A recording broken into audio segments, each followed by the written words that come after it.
कोविड-19 जो corona virus है उसका खतरा अभी तक उसी तरह ही है, क्योंकि हम लोग शुरू में तो बहुत कॉन्शियस हुए और फिर वक्त के साथ साथ हम खुद भी लापरवाह से होना शुरू हो गए। तो जब भी कोशिश करें आप घर पे रहें, जब भी बाहर जाएं तो मास्क अपना लाजमी पहन लें और अपने ग्लव्स भी जो है वो साथ पहन के जाएं। वापस घर में आए तो अपने आप को सैनिटाइज कर लें, अपने हाथ धो लें, अपने शूज जो हैं वो क्लीन कर लें और कोशिश करें जो है कि अपने घर के अंदर जो दरवाजे हैं, जो मेन गेट है, उसको भी आप सैनिटाइज करते रहें। अल्लाह हम सबको जो है इस कोरोना से जो है महफूज रखे। क्लास तो बिल्कुल टाइम पे ही स्टार्ट करेंगे। कुछ स्टूडेंट बाद में कहते हैं कि हम थोड़ा सा लेट हो गए, तो स्टूडेंट ये एडवाइसेबल है कि आप कोशिश किया करें 9:30 पे हमारी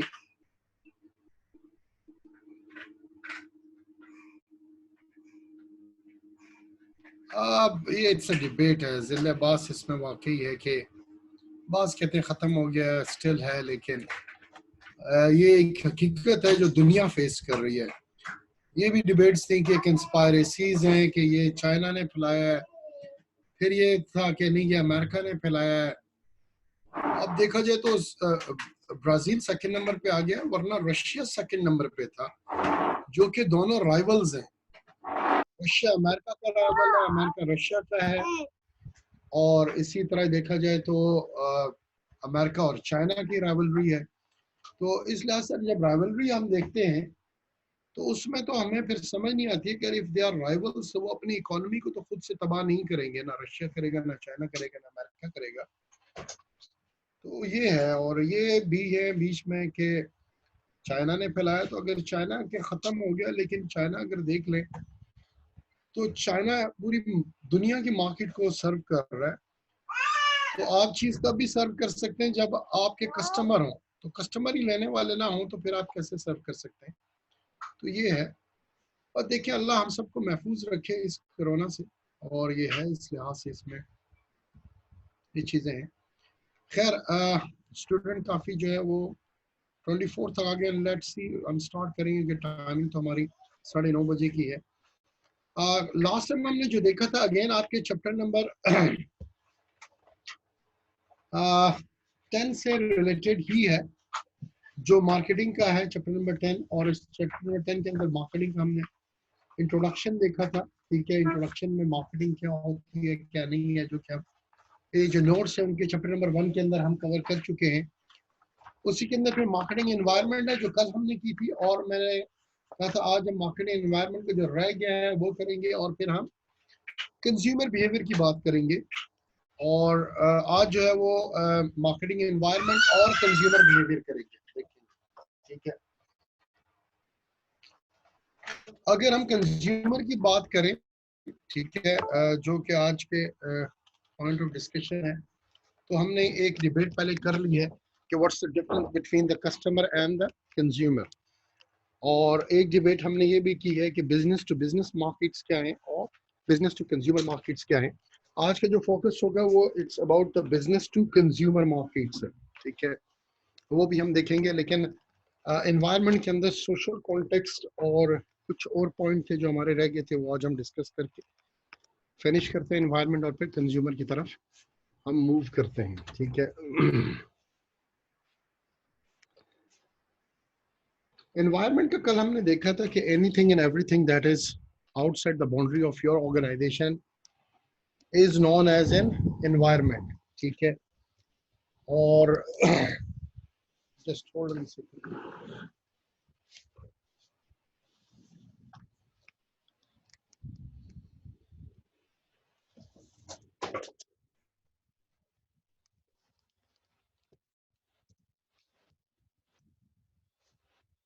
अच्छा, एनवायरनमेंट सबसे पहले हमने स्टार्ट किया था द कंपनीज माइक्रो एनवायरनमेंट।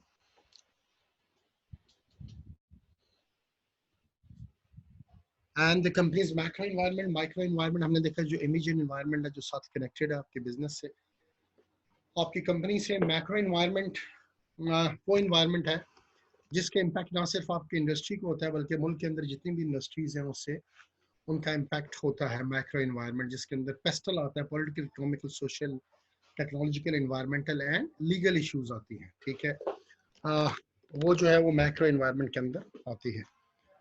अच्छा, अगर इसके अंदर हम वन बाय वन देख लें, मार्केटिंग एनवायरनमेंट की हमने डेफिनेशन कल देखी थी, ठीक है। जैसा कि इसकी डेफिनेशन में होल्ड रखिए।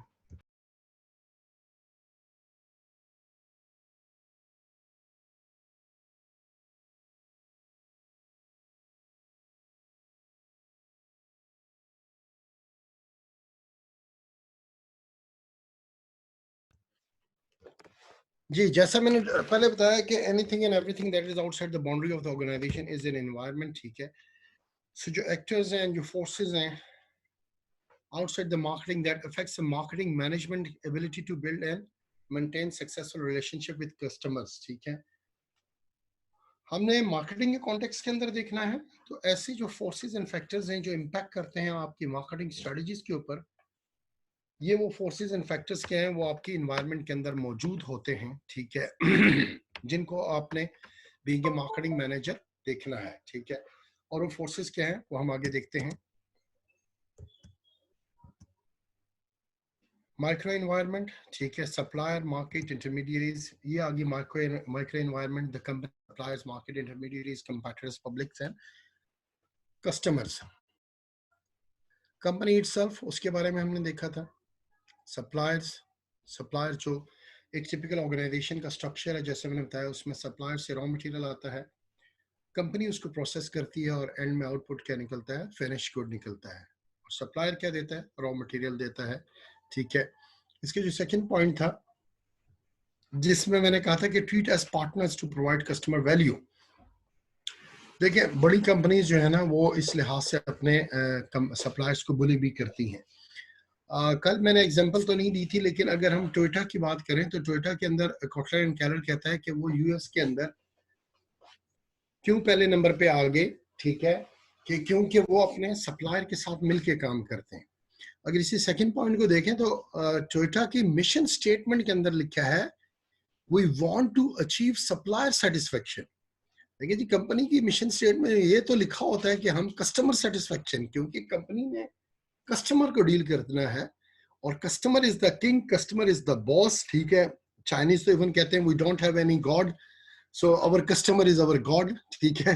तो कस्टमर ये है, लेकिन टोयोटा अपनी मिशन स्टेटमेंट के अंदर लिखता है we want to achieve supplier satisfaction, and that's why author कहता है, कॉटलर एंड कैलर कहता है कि टोयोटा जो है यूएस के अंदर पहले नंबर के ऊपर है और उसने बाकी कंपटीटर्स को पीछे छोड़ दिया। फिर उसने सेम कराची के अंदर टोयोटा कराची की एग्जांपल दी और उसमें लिखा उसने 200-250 के करीब सप्लायर्स हैं जिससे टोयोटा क्लोज लाइजनिंग करके रिलेशनशिप बिल्ड करके उनके साथ मिलके काम करता है।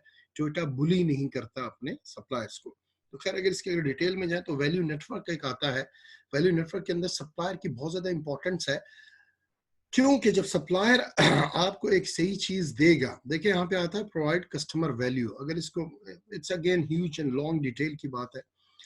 एक सप्लायर का एक कंपोनेंट या पार्ट अच्छी क्वालिटी का नहीं है और आपने उस दिन 1000 प्रोडक्ट उससे बनाए, या आपने एक वीक के अंदर उसमें से 10,000 बनाए, ठीक है, तो जब वो मार्केट के अंदर जाएगा तो आपको आपके प्रोडक्ट जो है, आपका फिनिश गुड है जो कस्टमर के हाथ के अंदर है, उसमें प्रॉब्लम आ जाएगी।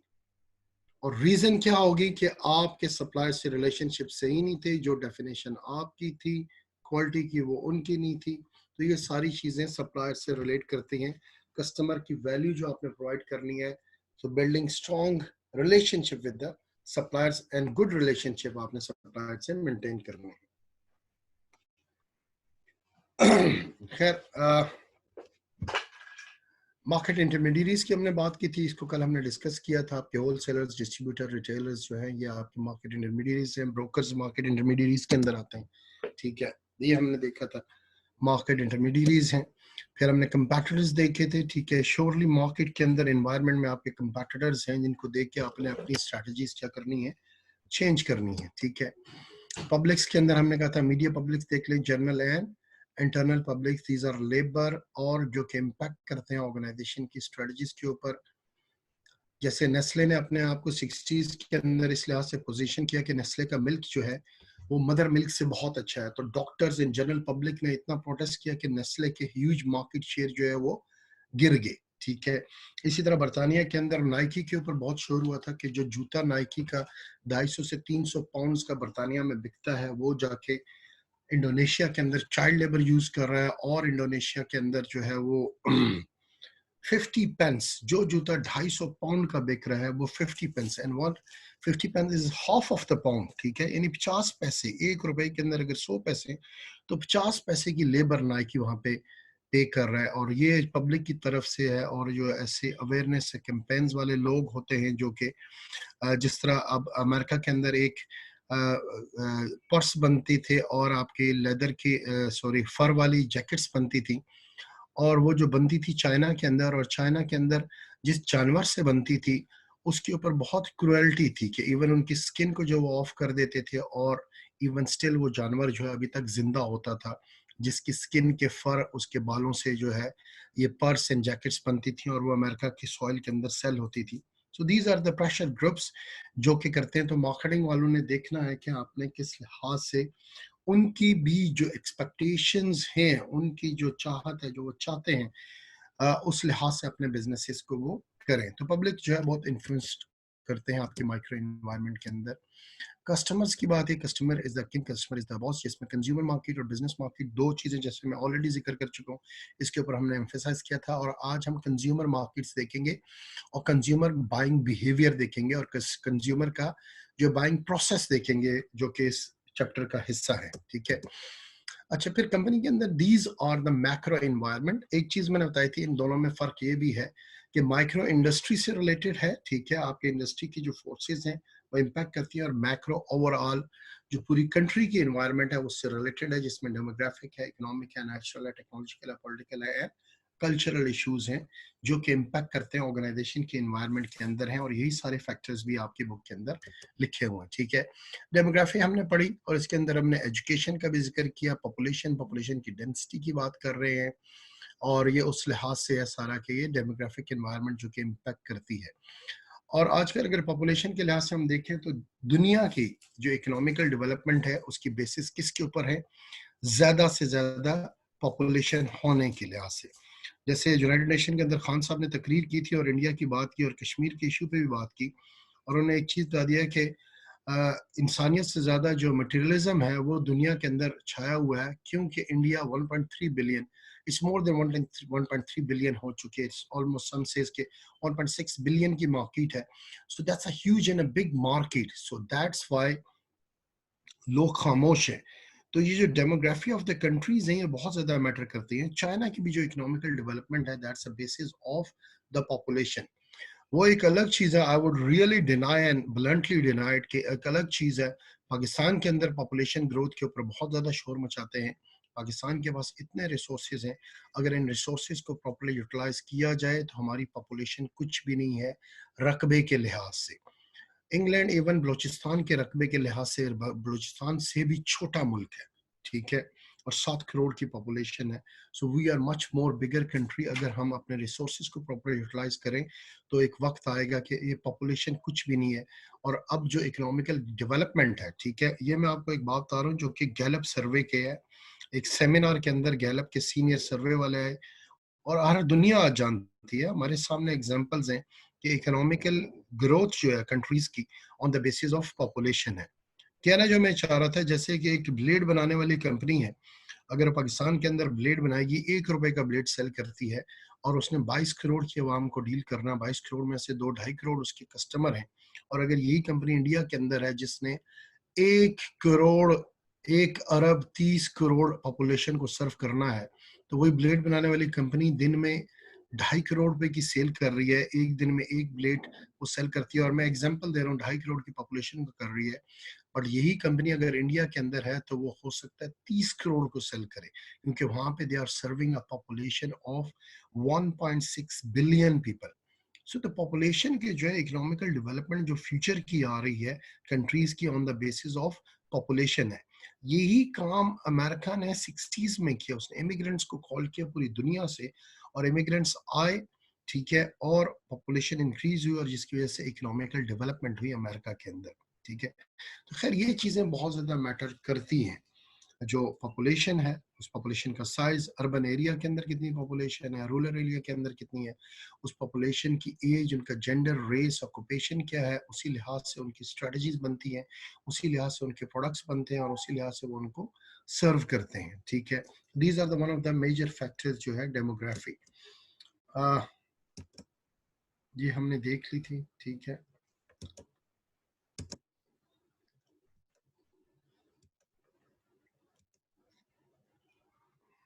वर्क फोर्स की चेंजेस की हमने बात की थी।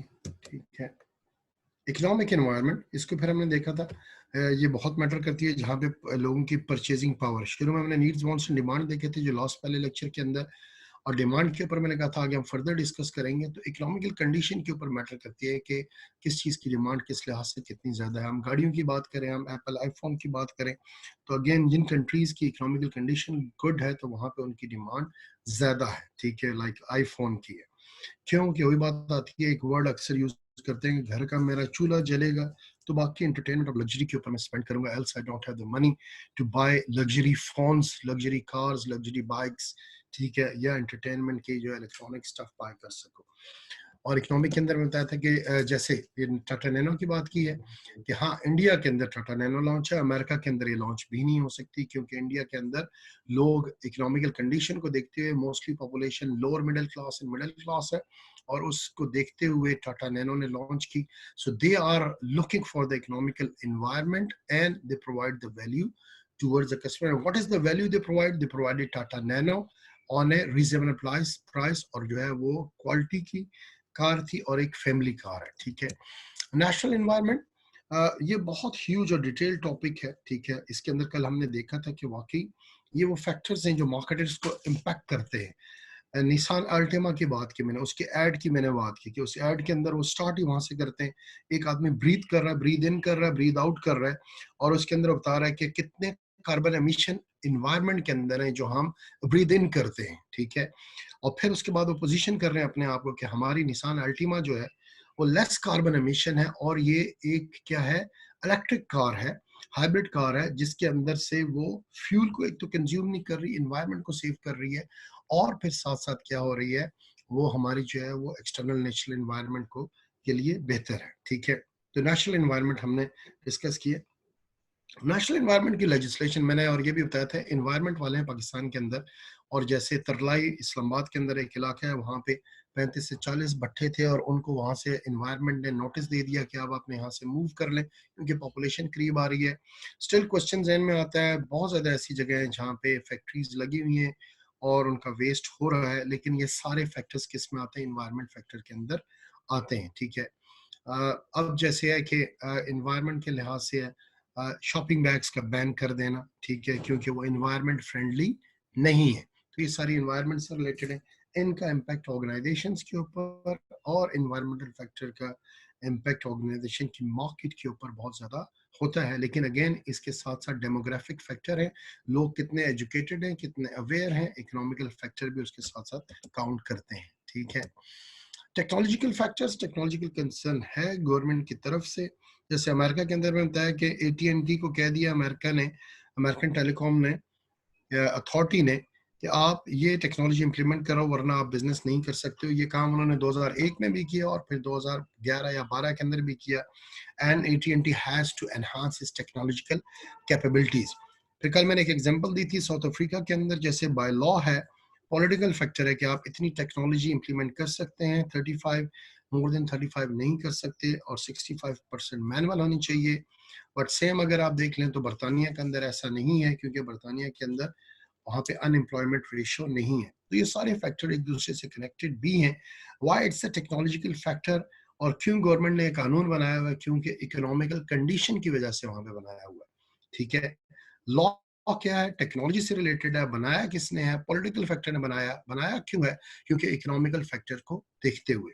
तो एक जो मार्केटर्स हैं, जैसे मैंने कल बात की है कि technology is the thing that, जो रूह फूंकती है किसी भी कंपनी के प्रोडक्ट के अंदर। अगर वो गाड़ियां बना रहे हैं और लेटेस्ट टेक्नोलॉजी इंप्लीमेंट नहीं हो रही है, तो वो रूह फूंक नहीं सकती है, जिस उस रूह को जो है मार्केटर आइडेंटिफाई करते हैं और अपने एडवर्टाइजमेंट के अंदर लेके आते हैं। कि ये चीज़ हमारे यहाँ पे इम्प्लीमेंट है और लेटेस्ट टेक्नोलॉजी को हमने यूज़ किया है। तो ये फैक्टर्स बहुत ज़्यादा मैटर करते हैं, लेकिन आपने कंट्री के पॉलिटिकल फैक्टर्स को भी देखना है, ठीक है। पॉलिटिकल एनवायरनमेंट, गवर्नमेंट के लॉज, रूल्स, रेगुलेशंस चेंज होते हैं। जैसे मैंने बताया कि नवाज शरीफ की गवर्नमेंट के अंदर 0.3% टैक्स था, फिर 0.6% टैक्स हो गया, जो कि हर बिजनेस के ऊपर इम्पैक्ट होता है। हर वो ट्रांजैक्शन जो मोर देन 50,000 थी, उसके ऊपर आपको 0.6% टैक्स लगेगा, ठीक है। तो ये सारी चीजें जिसके अंदर टैक्स पेयर को 0.3% ही था और नॉन टैक्स पेयर को 0.6% था। और लोगों के जो प्रॉफिट हैं, जो बड़े आरती हैं और जो बड़े होलसेलर्स हैं, उनका इतना तो प्रॉफिट ही होता है, ठीक है। तो दैट्स वाई काफी ह्यूज शोर था, but that's a political factor. Political environment है, गवर्नमेंट जब आती है अपने लॉज, रूल्स, रेगुलेशंस चेंज करती है, जो कि इम्पैक्ट होते हैं ऑर्गेनाइजेशंस के ऊपर और जिसकी वजह से उन्हें चेंज करने पड़ते हैं, ठीक है। Legislation, regulation, business increase, legislation changing, government agency enforcement. Agency enforcement की हम बात करें, इंस्टीट्यूशंस की बात करें, वो क्या इन्फोर्स करते हैं, ठीक है। Increase emphasis on ethics, socially responsible behaviour, cause related marketing, ठीक है। कॉज रिलेटेड है, जैसे लाइफ बॉय जो है हेल्दी होगा, पाकिस्तान पाकिस्तान के अंदर जो है वो हाथ बनाने वाली स्कूल्स के अंदर बना रहे हैं कि ऐसी स्पेस और ऐसी जगह बना रहे हैं जहाँ पे बच्चे ज़्यादा से ज़्यादा हाथ धो सके। एरियल जो है वो कहता है आप एक बैग डोनेट करो तो आप चैरिटी के अंदर डोनेट कर रहे हो। पेप्सी इसी तरह कर रही है कि आप पेप्सी की बोतल बाय करो तो आप क्या है, आप जो है वो रोशनी दे रहे हो, रोशन कर रहे हो कई घर, ठीक है। कल्चरल एनवायरनमेंट ये हमने टच नहीं किया था, देखिए ये बहुत मैटर करता है। सोशल फैक्टर, सोशल कल्चरल हम जो कहते हैं, ठीक है। अगर इसके अंदर हम देख लें तो मार्केटिंग से रिलेटेड प्योरली अगर हम देखें, जैसे अमेरिका के अंदर वुमेन्स वर गोइंग प्रोफेशनल, जब औरतें प्रोफेशनल गई, और मोस्टली अमेरिका और यूरोप के अंदर ये शिफ्ट आया सेकेंड वर्ल्ड वॉर के बाद। सेकेंड वर्ल्ड वॉर के अंदर जहाँ पे मर्दों की शॉर्टेज हो गई, यूरोप के अंदर मर्दों की शॉर्टेज हो गई अमेरिका के अंदर, और वहाँ की औरतें फिर निकली, जॉब्स पे गई and they go and they become professional, ठीक है। तो अब मार्केटर्स ने क्या किया, रेडी टू कुक मील जो है वो आ गए, क्योंकि मर्द भी जॉब कर रहा है, औरत भी जॉब कर रहा है, बहुत प्रोफेशनल। तो कंपनीज ने रेडी टू कुक मील जो है प्रोडक्ट्स लॉन्च किए, श्योर है, रेडी टू कुक मील जो है वो लॉन्च किए। फिर उसी लिहाज से माइक्रोवेव ओवन्स के बारे में ऑथर बात करता है कि माइक्रोवेव ओवन्स जो है उन प्रोडक्ट को बहुत इनोवेट किया गया, क्यों कि अब वो कुक मील जो है वो यूज होने, ओवन के अंदर आपने डाला, 1 मिनट 2 मिनट गर्म किया, रेडी टू कुक मील के अंदर ब्रेकफास्ट सीरियल है, जैसे दूध डाला, सीरियल डाला, ओवन में 2 मिनट गर्म किया, निकाला, नाश्ता किया और वो जॉब पे चले गए, ठीक है। तो इन चीज़ों का शिफ्ट बहुत ज़्यादा हुआ कल्चरल एनवायरनमेंट के अंदर। और कल्चर के अंदर देखें तो आई स्टिल रिमेंबर पिंडी इस्लामाबाद में, रावलपिंडी में सेक्रेटरी नंबर 2 में पहला KFC आज से कुछ 17-18 साल पहले जो है वो ओपन हुआ था। लेकिन आज आप देख लें, ठीक है, तो पिंडी इस्लामाबाद के अंदर KFC भी है, मैकडोनल्ड भी है, हार्डीज भी है, पिज़्ज़ा हट भी है। These are all changes in the cultural environment. अच्छा, फिर जब वुमेन्स एथलीट पे गई तो नाइकी की मैं एग्जांपल कल्चर के अंदर देख रहा था, तो नाइकी कहते हैं we were the first to launch women athlete wear, ठीक है। क्योंकि जब औरतें स्पोर्ट्स पे बहुत ज्यादा जाना शुरू हो गई तो नाइकी कहते हैं हमने औरतों के लिए स्पेशली एथलीट वेयर जो है बनाना शुरू कर दिए। और अब नाइकी क्लेम करता है कि हमारा नाइकी वुमेन एक पूरा सेपरेट सेक्शन है, क्योंकि नाइकी आपको पता है स्पोर्ट्स शूज के अंदर डील करता है, और एक पूरा एक सेपरेट सेक्शन है जो कि सिर्फ वुमेन्स के एथलीट वेयर बनाता है। औरतों की स्पोर्ट्स से रिलेटेड, एथलीट से रिलेटेड जो है वो सारे प्रोडक्ट्स नाइकी वुमेन बनाता है। So that's a cultural shift जो है, एक चेंज जो है वो उस लिहाज से है, जिसको मार्केटर्स देखते हैं और उसी के अकॉर्डिंग प्रोडक्ट कस्टमाइज करते हैं कि हाँ भाई वुमेन्स भी प्रोफेशनल है। तो नौ जो माइक्रोवेव बनाने वाली कंपनीज हैं उनका एम्फेसिस उसकी इनोवेशन के ऊपर है। जो फूड बनाने वाली कंपनीज हैं उनका रेडी टू कुक मील के ऊपर एम्फेसिस है, ठीक है। वुमेन्स एथलीट पे आई तो नाइकी जो स्पोर्ट्स वाली कंपनीज हैं उन्होंने वुमेन्स के लिए स्पेशल स्पोर्ट्स वेयर जो है बनाया।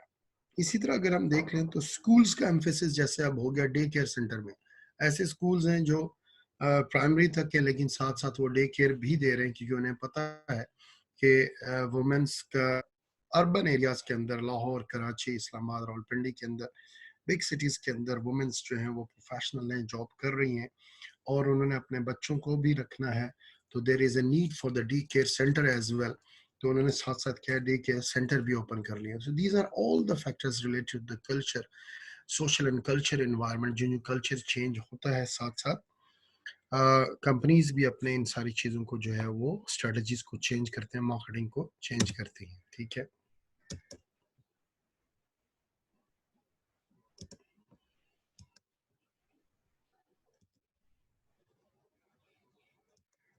अच्छा ये इसके अंदर है। ठीक है, दैट्स इट। इसके बाद हम फर्दर जो मूव करेंगे वो हम कंज्यूमर बिहेवियर की तरफ मूव करेंगे। ठीक है, कि what is the consumer behaviour, कैसे चेंज होता है।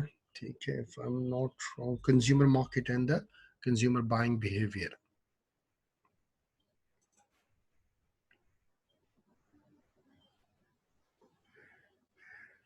ठीक है, डेफिनेशन में आपको बता दूंगा। ठीक है, मैक्रो एनवायरनमेंट की, नो वरीज।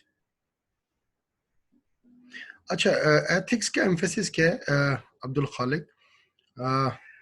सो ये एक रिव्यू था राना उस्मान, तो that's why I went a bit quick, क्योंकि हमने लास्ट क्लास में हम सारा पढ़ चुके हैं। सिर्फ कल्चर आज जो है हमने टॉपिक इन्वायरमेंट के अंदर जो रह गया था वो आज किया है, कल्चर।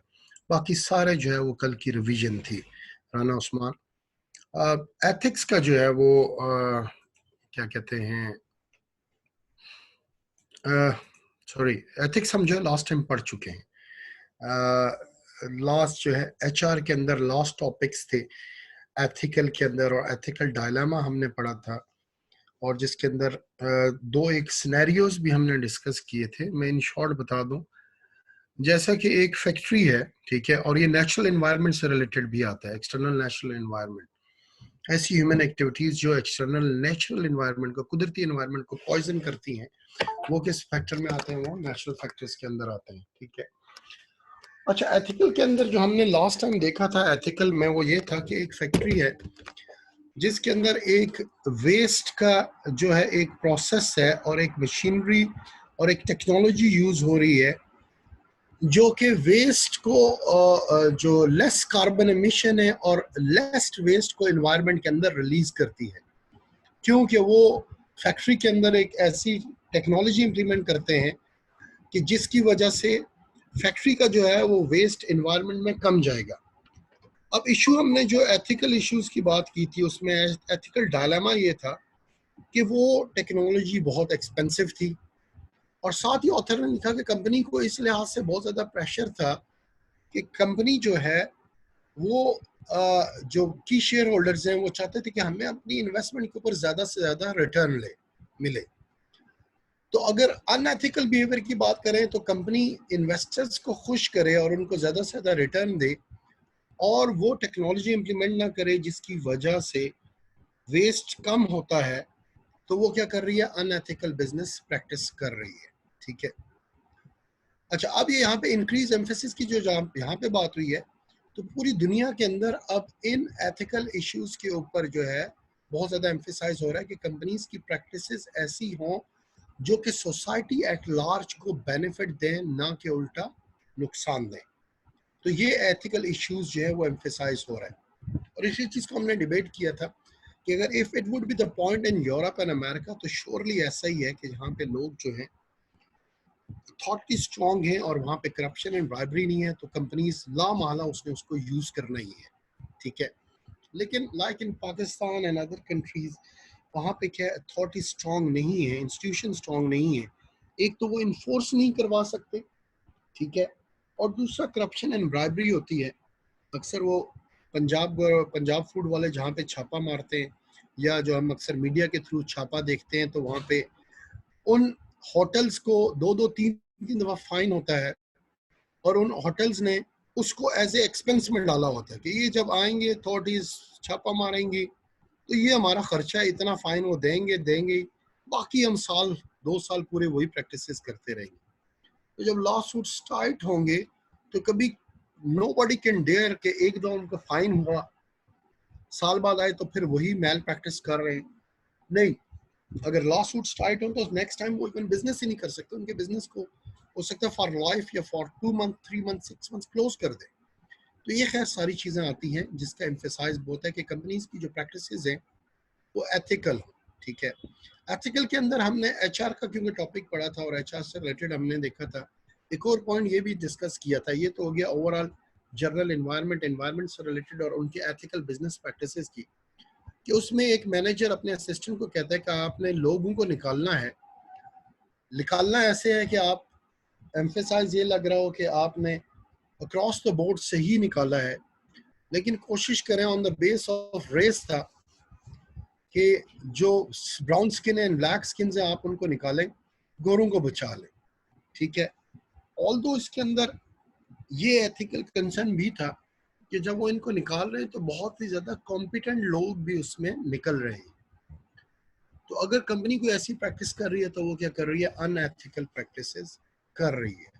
ठीक है, और बाकी फैक्ट्री का वेस्ट एंड रबिश है वो जो पॉपुलेशन के अंदर जा रहा है, तो ये अनएथिकल प्रैक्टिस है आपकी। ऐसी जैसे नेस्ले की अनएथिकल प्रैक्टिस थी, उसने 60s के अंदर अपने मिल्क को, नेस्ले के मिल्क को उसने इस लिहाज से पोजीशन किया कि हमारा जो मिल्क है वो मदर मिल्क से बहुत अच्छा है, और नेस्ले का बाइकआउट हुआ पूरे यूरोप के अंदर। नेस्ले ने फिर माफ़ी मांगी और नेस्ले ने फिर दोबारा से कैंपेन चलाई, और अब हर मिल्क के ऊपर लिखा होता है कि there is no substitute of mother milk, mother milk से बेहतर कोई नहीं है, उसका कोई सब्स्टिट्यूट नहीं है।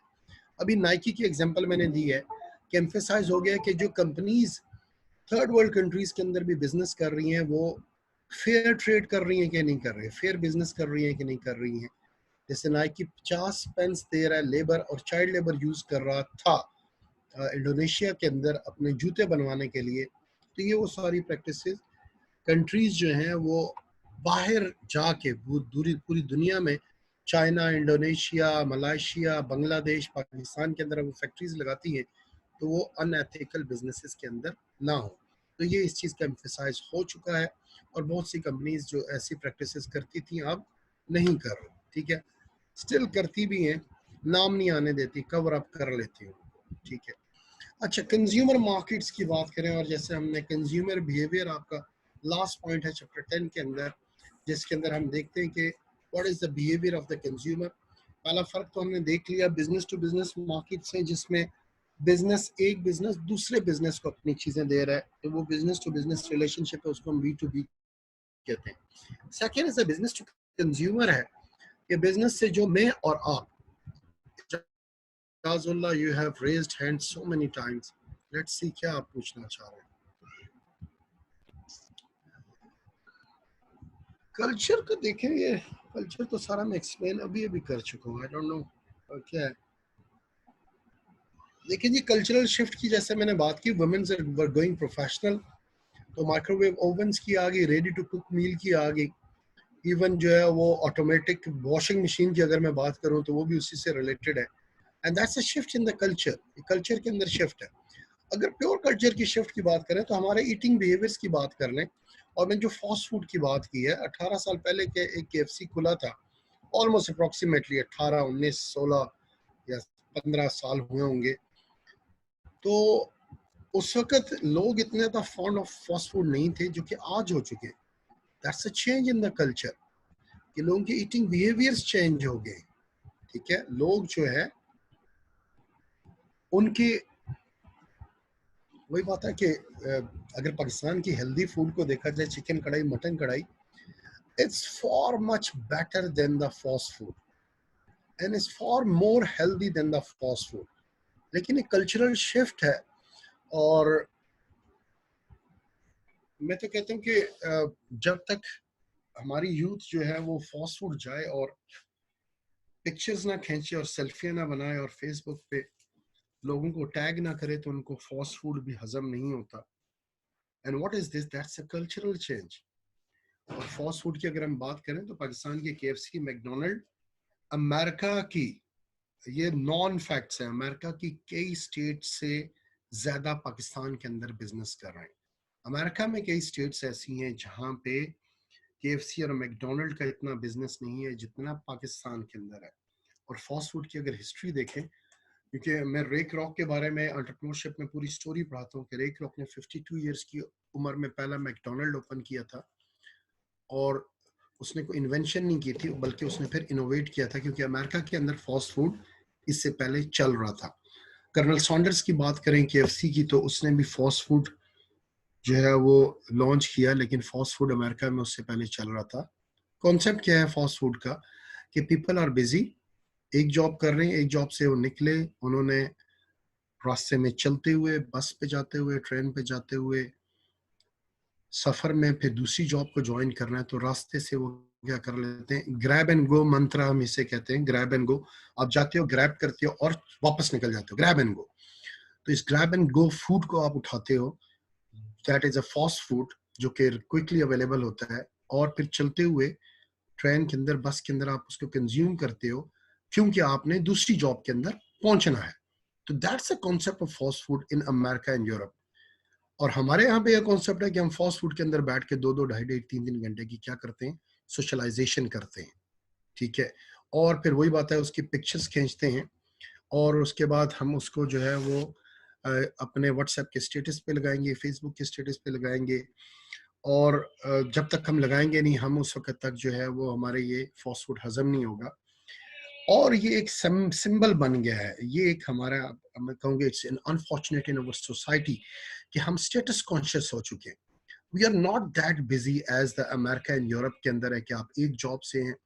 People are literally, I have seen people literally, वो चल नहीं रहे होते, भाग रहे होते हैं, एक ट्रेन पकड़ी और दूसरी ट्रेन की तरफ गए, क्योंकि दे आर बिजी और उन्होंने दूसरी जॉब पकड़नी है, क्योंकि वहां पे सर्वाइवल भी आपका मुश्किल है। आप लंदन के अंदर एक फ्लैट 400-450 पाउंड का एक कमरे का रेंट पे करते हो, जो कि पाकिस्तानी 50-60 हज़ार रुपए बनते हैं, इससे ज्यादा बनते हैं, ठीक है। तो आपने ये सारा करने के लिए, और जहाँ पे आप शेयरिंग कर रहे हो, तो आपने सर्वाइवल के लिए जाना है, पैसे भी बचाने हैं, और आप अपने घर में भी भेजने हैं, ठीक है। जो लोग वहाँ पे, जितने भी इमिग्रेंट्स रहते हैं, अपने यूरोप के अंदर, रोमानिया में भेजने, पाकिस्तान, इंडिया, बांग्लादेश में भेजने। तो दैट्स व्हाई पीपल बिजी, और वैसे भी जो वहाँ के रहने वाले हैं वो भी बिजी हैं, और उन्होंने फूड के ऊपर इतना टाइम कंज्यूम नहीं करते। So that's the change in our society as well.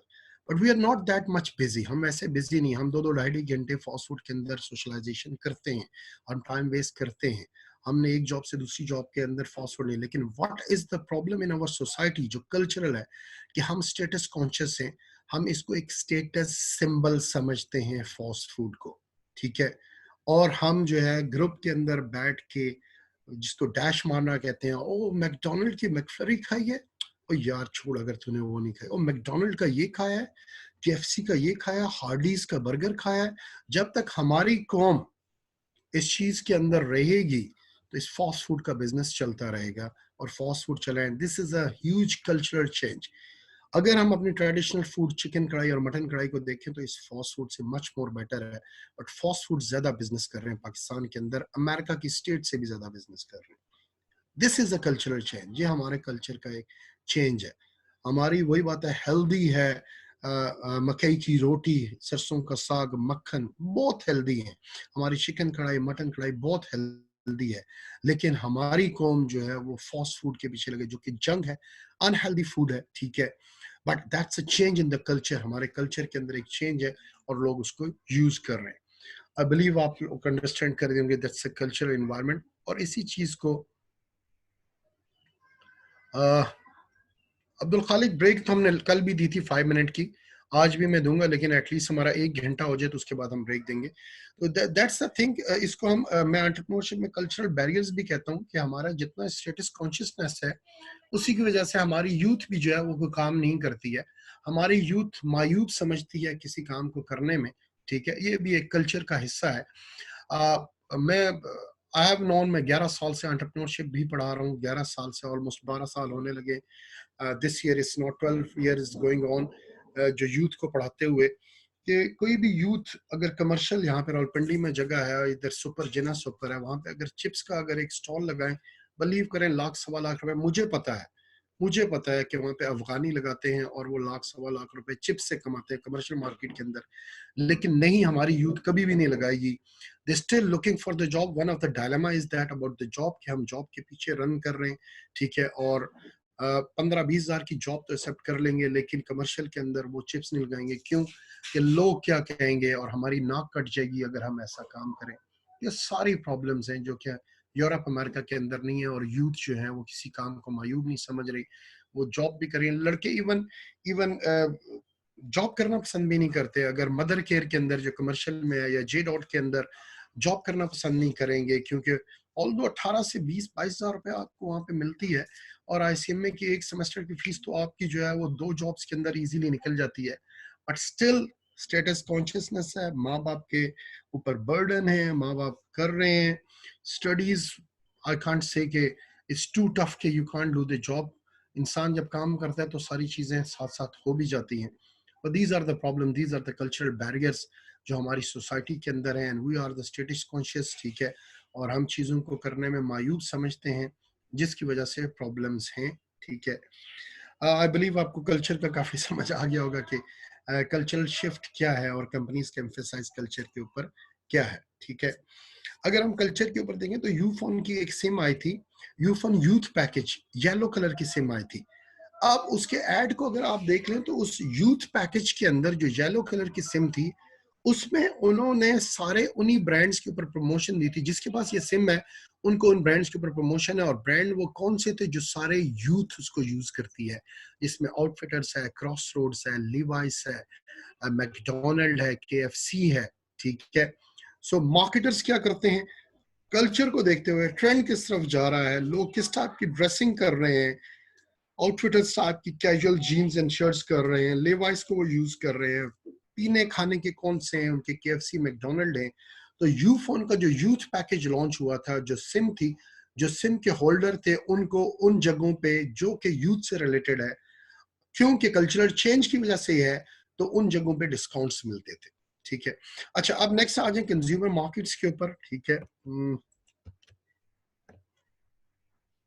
अभी हमारे पास 1 घंटा भी नहीं हुआ। ब्रेक हम 1 घंटे बाद 5 मिनट की ले लेंगे, ठीक है। क्योंकि क्वेश्चन ब्रेक आया है अब्दुल खालिक की तरफ से, तो इंशाल्लाह हम जो है वो 10:30 पे 5 मिनट की ब्रेक लेंगे। अच्छा, कंज्यूमर मार्केट्स करें, कंज्यूमर का फर्क तो पता लग गया, इसको दोबारा से again and again, I don't want to repeat it again. आज कंज्यूमर बिहेवियर के बारे में हम पढ़ेंगे, ठीक है। ये स्लाइड्स मैं ऑलरेडी शेयर कर चुका हूँ आपको, क्योंकि इसके अंदर जो है वो सारी चीज़ें, वो पॉइंट्स नहीं है, सारी स्लाइड्स हमने लास्ट चैप्टर में भी नहीं कवर की थी, पहले में भी नहीं की थी, थर्ड में भी और फिफ्थ में भी नहीं है। तो जो हम करेंगे वही मैं आपको साथ साथ बताता जाऊंगा। कंज्यूमर बायर बिहेवियर क्या है, what's the definition, the buying behaviour of final consumer. Final consumer फर्क हम देख चुके हैं कल भी, मैं दोबारा से रिपीट कर लूँ कि मैं और आप क्या कंज्यूमर है। मैं चाहता हूँ जाके एक मिल्क पैक लेता हूँ, बाय करता हूँ, और घर आके उससे चाय बनाता हूँ या उसके दूध को मैं पीता हूँ, तो मैं क्या हूँ, मैं उसको कंज्यूम कर रहा हूँ। एक फर्क हमने देखा था कंज्यूमर और कस्टमर के अंदर, कल बताया था, दोबारा से मैं रिपीट कर देता हूँ, समटाइम्स स्टूडेंट्स नहीं होते। देखिए, कस्टमर, मेरे घर के अंदर एक मैंने बिल्ली रखी हुई है, और मैं उसके लिए कैट फूड जाके बाहर सुपरमार्केट से लेके आता हूँ, तो मैं कस्टमर हूँ, लेकिन मैं उस कैट फूड का कंज्यूमर नहीं हूँ, क्योंकि वो बिल्ली के लिए खाना है। घर में आता हूँ लेके, और मैं अपने बिल्ली को वो फूड देता हूँ, तो मेरी बिल्ली क्या है, कंज्यूमर है, ठीक है। मैं कंज्यूमर नहीं हूँ, मैं क्या हूँ, कस्टमर हूँ, क्योंकि मैंने अपनी बिल्ली के लिए वो फूड लेके आया। तो that's a difference between customer and consumer. Again question आता है, क्या ये दोनों एक हो सकते हैं? हाँ, ये दोनों एक भी हो सकते हैं, लेकिन सिनेरियो और बाइंग डिफरेंट होगी। क्या होगी कि मैं मिल्क पैक लेके आता हूँ, और घर आके मैं ही मिल्क पैक को कंज्यूम करता हूँ, वो दूध गर्म करके या दूध पीता हूँ मैं, तो मैं कस्टमर भी हूँ, और अब क्या हूँ, मैं कंज्यूमर भी हूँ, ठीक है। लेकिन मेरे घर के अंदर पेट है, तोते रखे हुए, उनके लिए बाजरा लेके आता हूँ, तो वो कंज्यूमर है, और मैं क्या हूँ, कस्टमर हूँ। तो हाँ, मैं कस्टमर कंज्यूमर भी हो सकता हूँ, लेकिन कुछ केसेस के अंदर कंज्यूमर कंज्यूमर ही है, वो कस्टमर नहीं हो सकता। जैसे घर का तोता, बिल्ली, कुत्ता, वो कस्टमर नहीं है, वो हमेशा कंज्यूमर ही रहेगा। So that's the difference between customer and consumer. तो consumer, we are the consumer, मैं और आप कंज्यूमर हैं। उसकी बात कर रहा है the buying behaviour of final consumer, individual and household. We households जो है, जिन घर का सामान जिन्होंने रखा हुआ है, who buys goods and services for personal consumption, जो अपने पर्सनल यूज के लिए गुड्स और सर्विसेज को लेते हैं। अच्छा, एक और इस लेक्चर के शुरू में भी मैंने बताया था, एक और जो कॉन्सेप्ट है वो ये है कि बिजनेस टू बिजनेस मार्केट, ये कल भी हमने डिस्कस कर लिया था और आज भी बता दिया है। क्यों इसमें कह रहे हैं कंजम्पशन की बात कर रहा है? देखिए, अगर डेल एक है कंप्यूटर बनाती है तो वो कंप्यूटर का रॉ मटेरियल डिफरेंट सप्लायर से लेती है, ठीक है। और जो सप्लायर से वो रॉ मटेरियल ले रहे हैं और उन सारे कंपोनेंट को डेल असेंबल करके एक कंप्यूटर बनाता है, तो सप्लायर और डेल का रिलेशनशिप क्या होगा? बिजनेस टू बिजनेस रिलेशनशिप होगा। अब डेल का कंप्यूटर बन गया और डेल जो है वो मुझे सेल कर रहा है और मैं ले रहा हूँ डेल से, और मैं अपने घर के लिए पर्सनल यूज के लिए ले रहा हूँ, तो मेरा और डेल का रिलेशनशिप क्या आ जाएगा? Business to consumer. And now what we are discussing? We are discussing consumer buyer behaviour. Milk pack milk ले रहा है डेयरी फार्म से, फिर उसको प्रोसेस कर रहा है, उसको डब्बे में पैक कर रहा है, और फिर डिस्ट्रीब्यूटर और रिटेलर के थ्रू वो उसको सेल कर रहा है। मिल्क पैक जो सप्लायर से दूध ले रहा है, जो डेयरी फार्मर्स हैं पाकिस्तान के, उसका और मिल्क पैक का जो रिलेशनशिप है वो बिजनेस टू बिजनेस रिलेशनशिप है, ठीक है। अब मैं जाता हूं और स्टोर से मिल्क पैक बाय करता हूं, तो मेरा और अब जो नेस्ले कंपनी का रिलेशनशिप है वो क्या है? Business to consumer, and this is the consumer behaviour we are talking about, ठीक है। आई होप आप अंडरस्टैंड कर रहे होंगे, अब फर्क आपको पता लग गया होगा। और यही डेफिनेशन कहती है, अगर फर्क आपको पता है तो डेफिनेशन वेरी सिंपल, कि we buy goods and services. Services में जैसे मैं इंटरनेट के थ्रू आपको जो है वो क्लास पढ़ा रहा हूँ, मैंने जो इंटरनेट सर्विसेज ली हुई हैं वो पीटीसीएल से ली हुई हैं, तो दीज आर द सर्विसेज जो कि मैं कंज्यूम कर रहा हूँ, और मेरा सप्लायर कौन है? पीटीसीएल है। आपने नयाटेल से लिया हुआ, माइक्रोनेट ब्रॉडबैंड से लिया हुआ है, या कोई और भी कंपनी है उससे लिया हुआ है, तो आपका और उस कंपनी का रिलेशनशिप बिजनेस टू कंज्यूमर आ रहा है, और हम ले क्या रहे हैं? सर्विसेज, ठीक है। सो दैट्स व्हाई ये प्रोडक्ट और सर्विसेज का फर्क भी इसके अंदर क्लियर हो गया, गुड्स, ठीक है। तो जो इंटरनेट है वो सर्विसेज हम पहले डिस्कस कर चुके हैं मार्केटिंग के शुरू में। वो प्रोडक्ट है जो टैंजिबल थिंग है, जिसको आप टच कर सकते हैं, वो क्या है? प्रोडक्ट है। और जो अनटचेबल है, you can not touch it, ठीक है, वो इनटैंजेबल है। इंटरनेट को आप टच नहीं कर सकते। ये सर्विस हम ले रहे हैं, ठीक है, I am wirelessly connected now, तो ये क्या एक सर्विसेज है, अनटेंजेबल इनटेंजेबल है, जिसको आप टच नहीं कर सकते, वो सर्विसेज में आती है। एयरलाइन सर्विसेज हैं, आप एक जगह से दूसरी जगह जहाज को यूज करते हुए ट्रैवलिंग करते हो, वो सर्विसेज है। सेलुलर कंपनीज, उनकी आप सेलुलर सर्विसेज को यूज करते हो। मिल्क पैक एक प्रोडक्ट है, वॉशिंग मशीन एक प्रोडक्ट है, लैपटॉप एक प्रोडक्ट है, गाड़ी एक प्रोडक्ट है, ये प्रोडक्ट्स है। तो हम क्या यूज करते हैं? हम product and services personal consumption के लिए यूज करते हैं। ये चीजें कहलाती हैं कंज्यूमर बाइंग बिहेवियर, ठीक है। कंज्यूमर मार्केट क्या है? All of the personal consumption of final consumer. Final final पे एम्फसाइज है, ये कंज्यूमर मार्केट कहलाती है। और फाइनल में कौन है? मैं और आप है। Model of the consumer behaviour, इस मॉडल को आप देख लें, ठीक है। सेंटर में आप है, मैं या आप हूं, हम किस बेसिस के ऊपर बाय करते हैं, ठीक है। एनवायरमेंट है, एनवायरमेंट के अंदर है प्रोडक्ट, प्राइस, प्लेस, प्रमोशन, ये फैक्टर्स हैं, हम आगे देखेंगे। मार्केटिंग मिक्स है, 4 P's ऑफ द मार्केटिंग है। हम प्रोडक्ट की बेसिस के ऊपर, प्रोडक्ट कौन सा लेना है हमने, ठीक है, ऑलपर्स लेना है, मिल्क पैक लेना है, जो प्रोडक्ट है हमने उसको बाय करना है। फिर सेकंड डिसीजन किस बेसिस पे होता है? उसकी प्राइस क्या है, ठीक है। अगर यहाँ पे इकोनॉमिकल फैक्टर आते हैं, if I am price conscious तो मैं सस्ते में चीज लूंगा, अगर मैं वैल्यू कॉन्शियस हूं तो मैं महंगे में चीज लूंगा। प्लेस किस जगह पे है, उनका आउटलेट लोकेशन उस जगह पे मौजूद है जहां पे मैं हूं, उसकी अवेलेबिलिटी है कि नहीं है। एंड प्रमोशन, अगर ऑफर लगी हुई है तो बाज लोग सिर्फ ऑफर पे लेते हैं, तो ये सारे वो स्टिमुलाई हैं, ऐसी चीजें जो कि ट्रिगर करती हैं आपके डिसीजन को कि आप कुछ चीज को बाय करते हैं।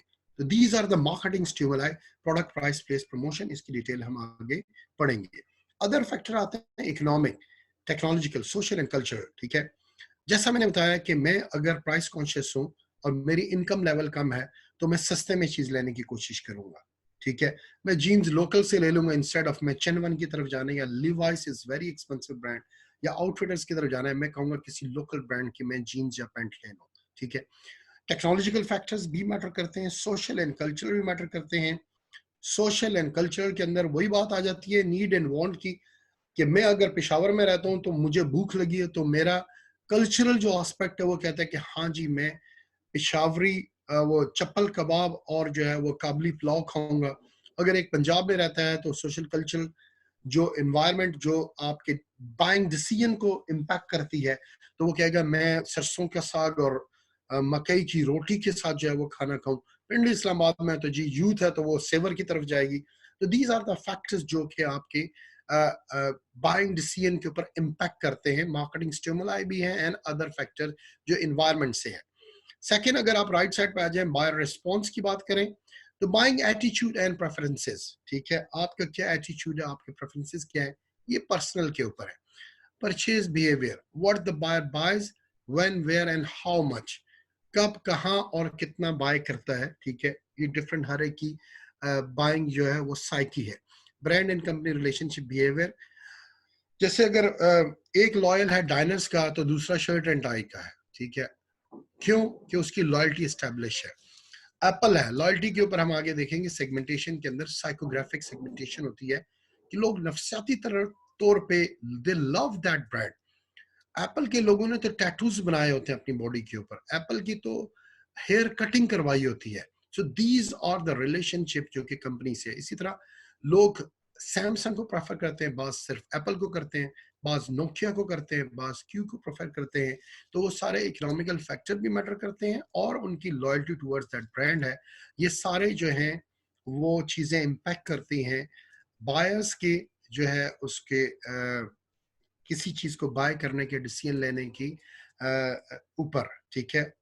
अब यहाँ पे बायर करेक्टरिस्टिक्स है और बायर डिसीजन प्रोसेस है कि उसकी पर्सनल क्या करेक्टरिस्टिक्स हैं और पर्सनली वो किन चीज़ों को लाइक करता है, किन चीज़ों को डिसलाइक करता है। ये सारी जो है वो एक मॉडल है कंज्यूमर बिहेवियर का। नेक्स्ट अगर हम चलें, कौन से ऐसे फैक्टर्स हैं इन्फ्लुएंस करते हैं कंज्यूमर बिहेवियर को, ठीक है। ये वो फैक्टर्स लिखे हुए हैं जो कि मैं, मुझे, आपको, हम सबको जो है इम्पैक्ट करते हैं कि जब हमने कुछ चीज़ बाय करनी होती है, ठीक है।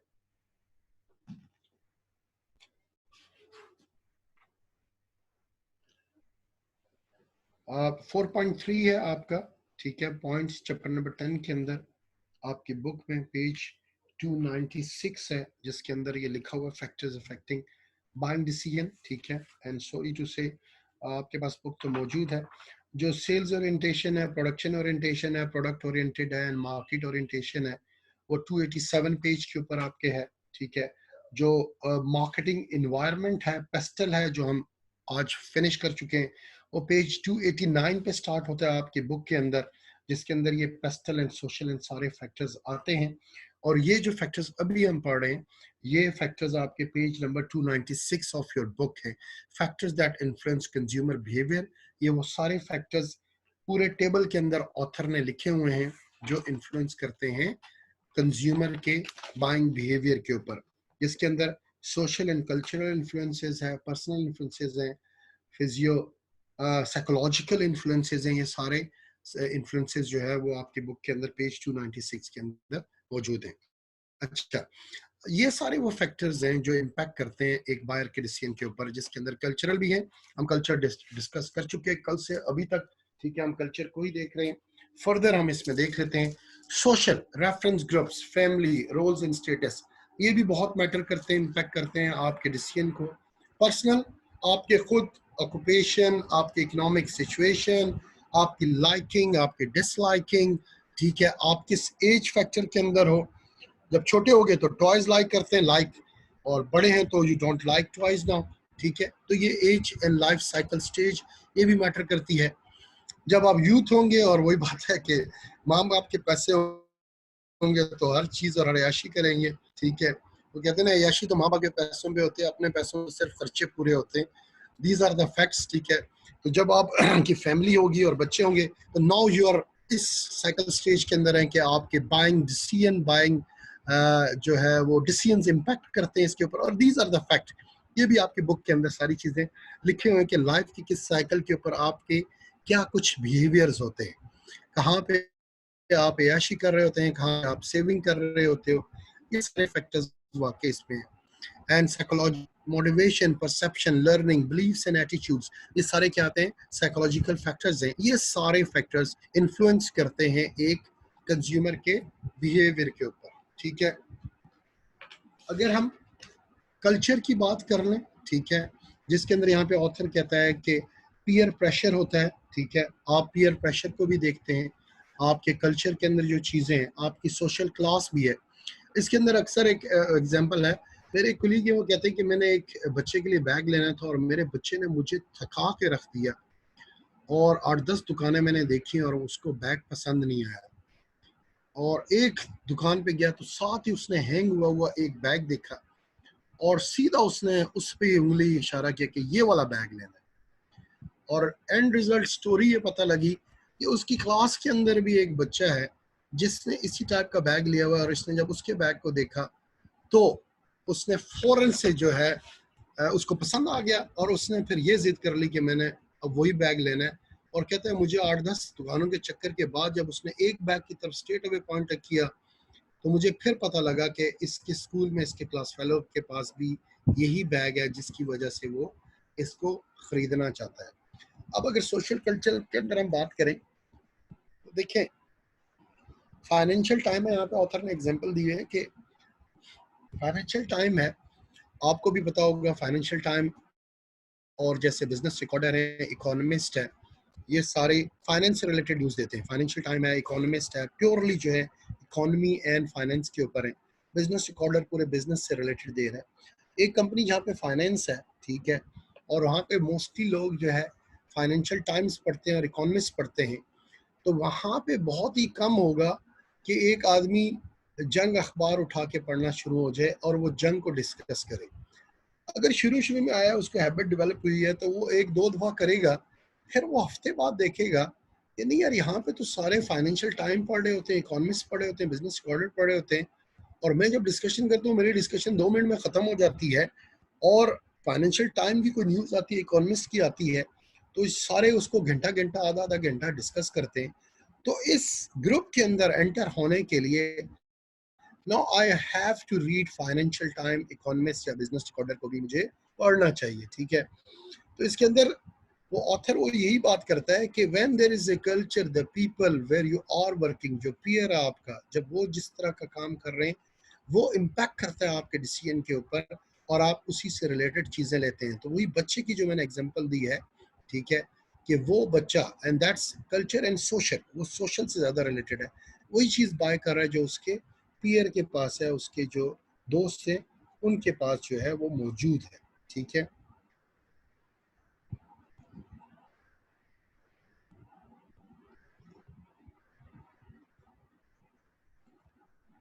अच्छा, सोशल कल्चर के अंदर यहाँ पे एक और उसने बताया, influence of the pester power में result in child dominant decision, ठीक है।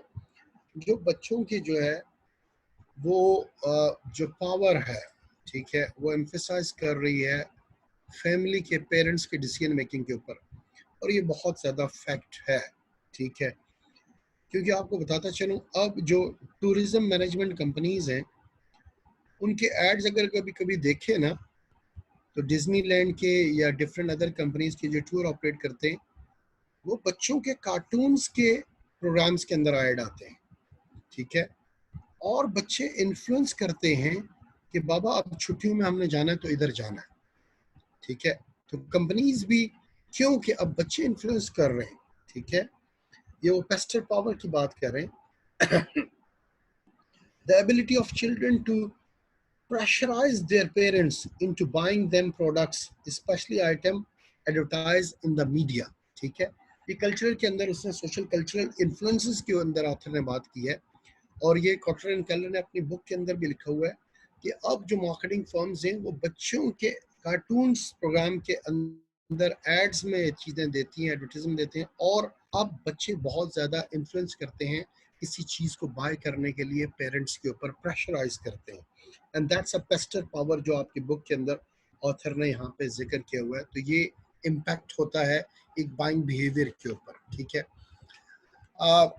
And the social class, social class हमने देख लिया, roles and status, family, reference groups जिसके अंदर आप रहते हैं उस लिहाज से, उस सराउंडिंग के अंदर आपके क्या, अगर if you are in elite class तो आपकी बाइंग बिहेवियर्स और आपके पैटर्न सारे एलीट क्लास से रिलेटेड होंगे, और आपकी जो सोशल गैदरिंग है वो एलीट क्लास से होगी और वही आपको इम्पेक्ट करेगी।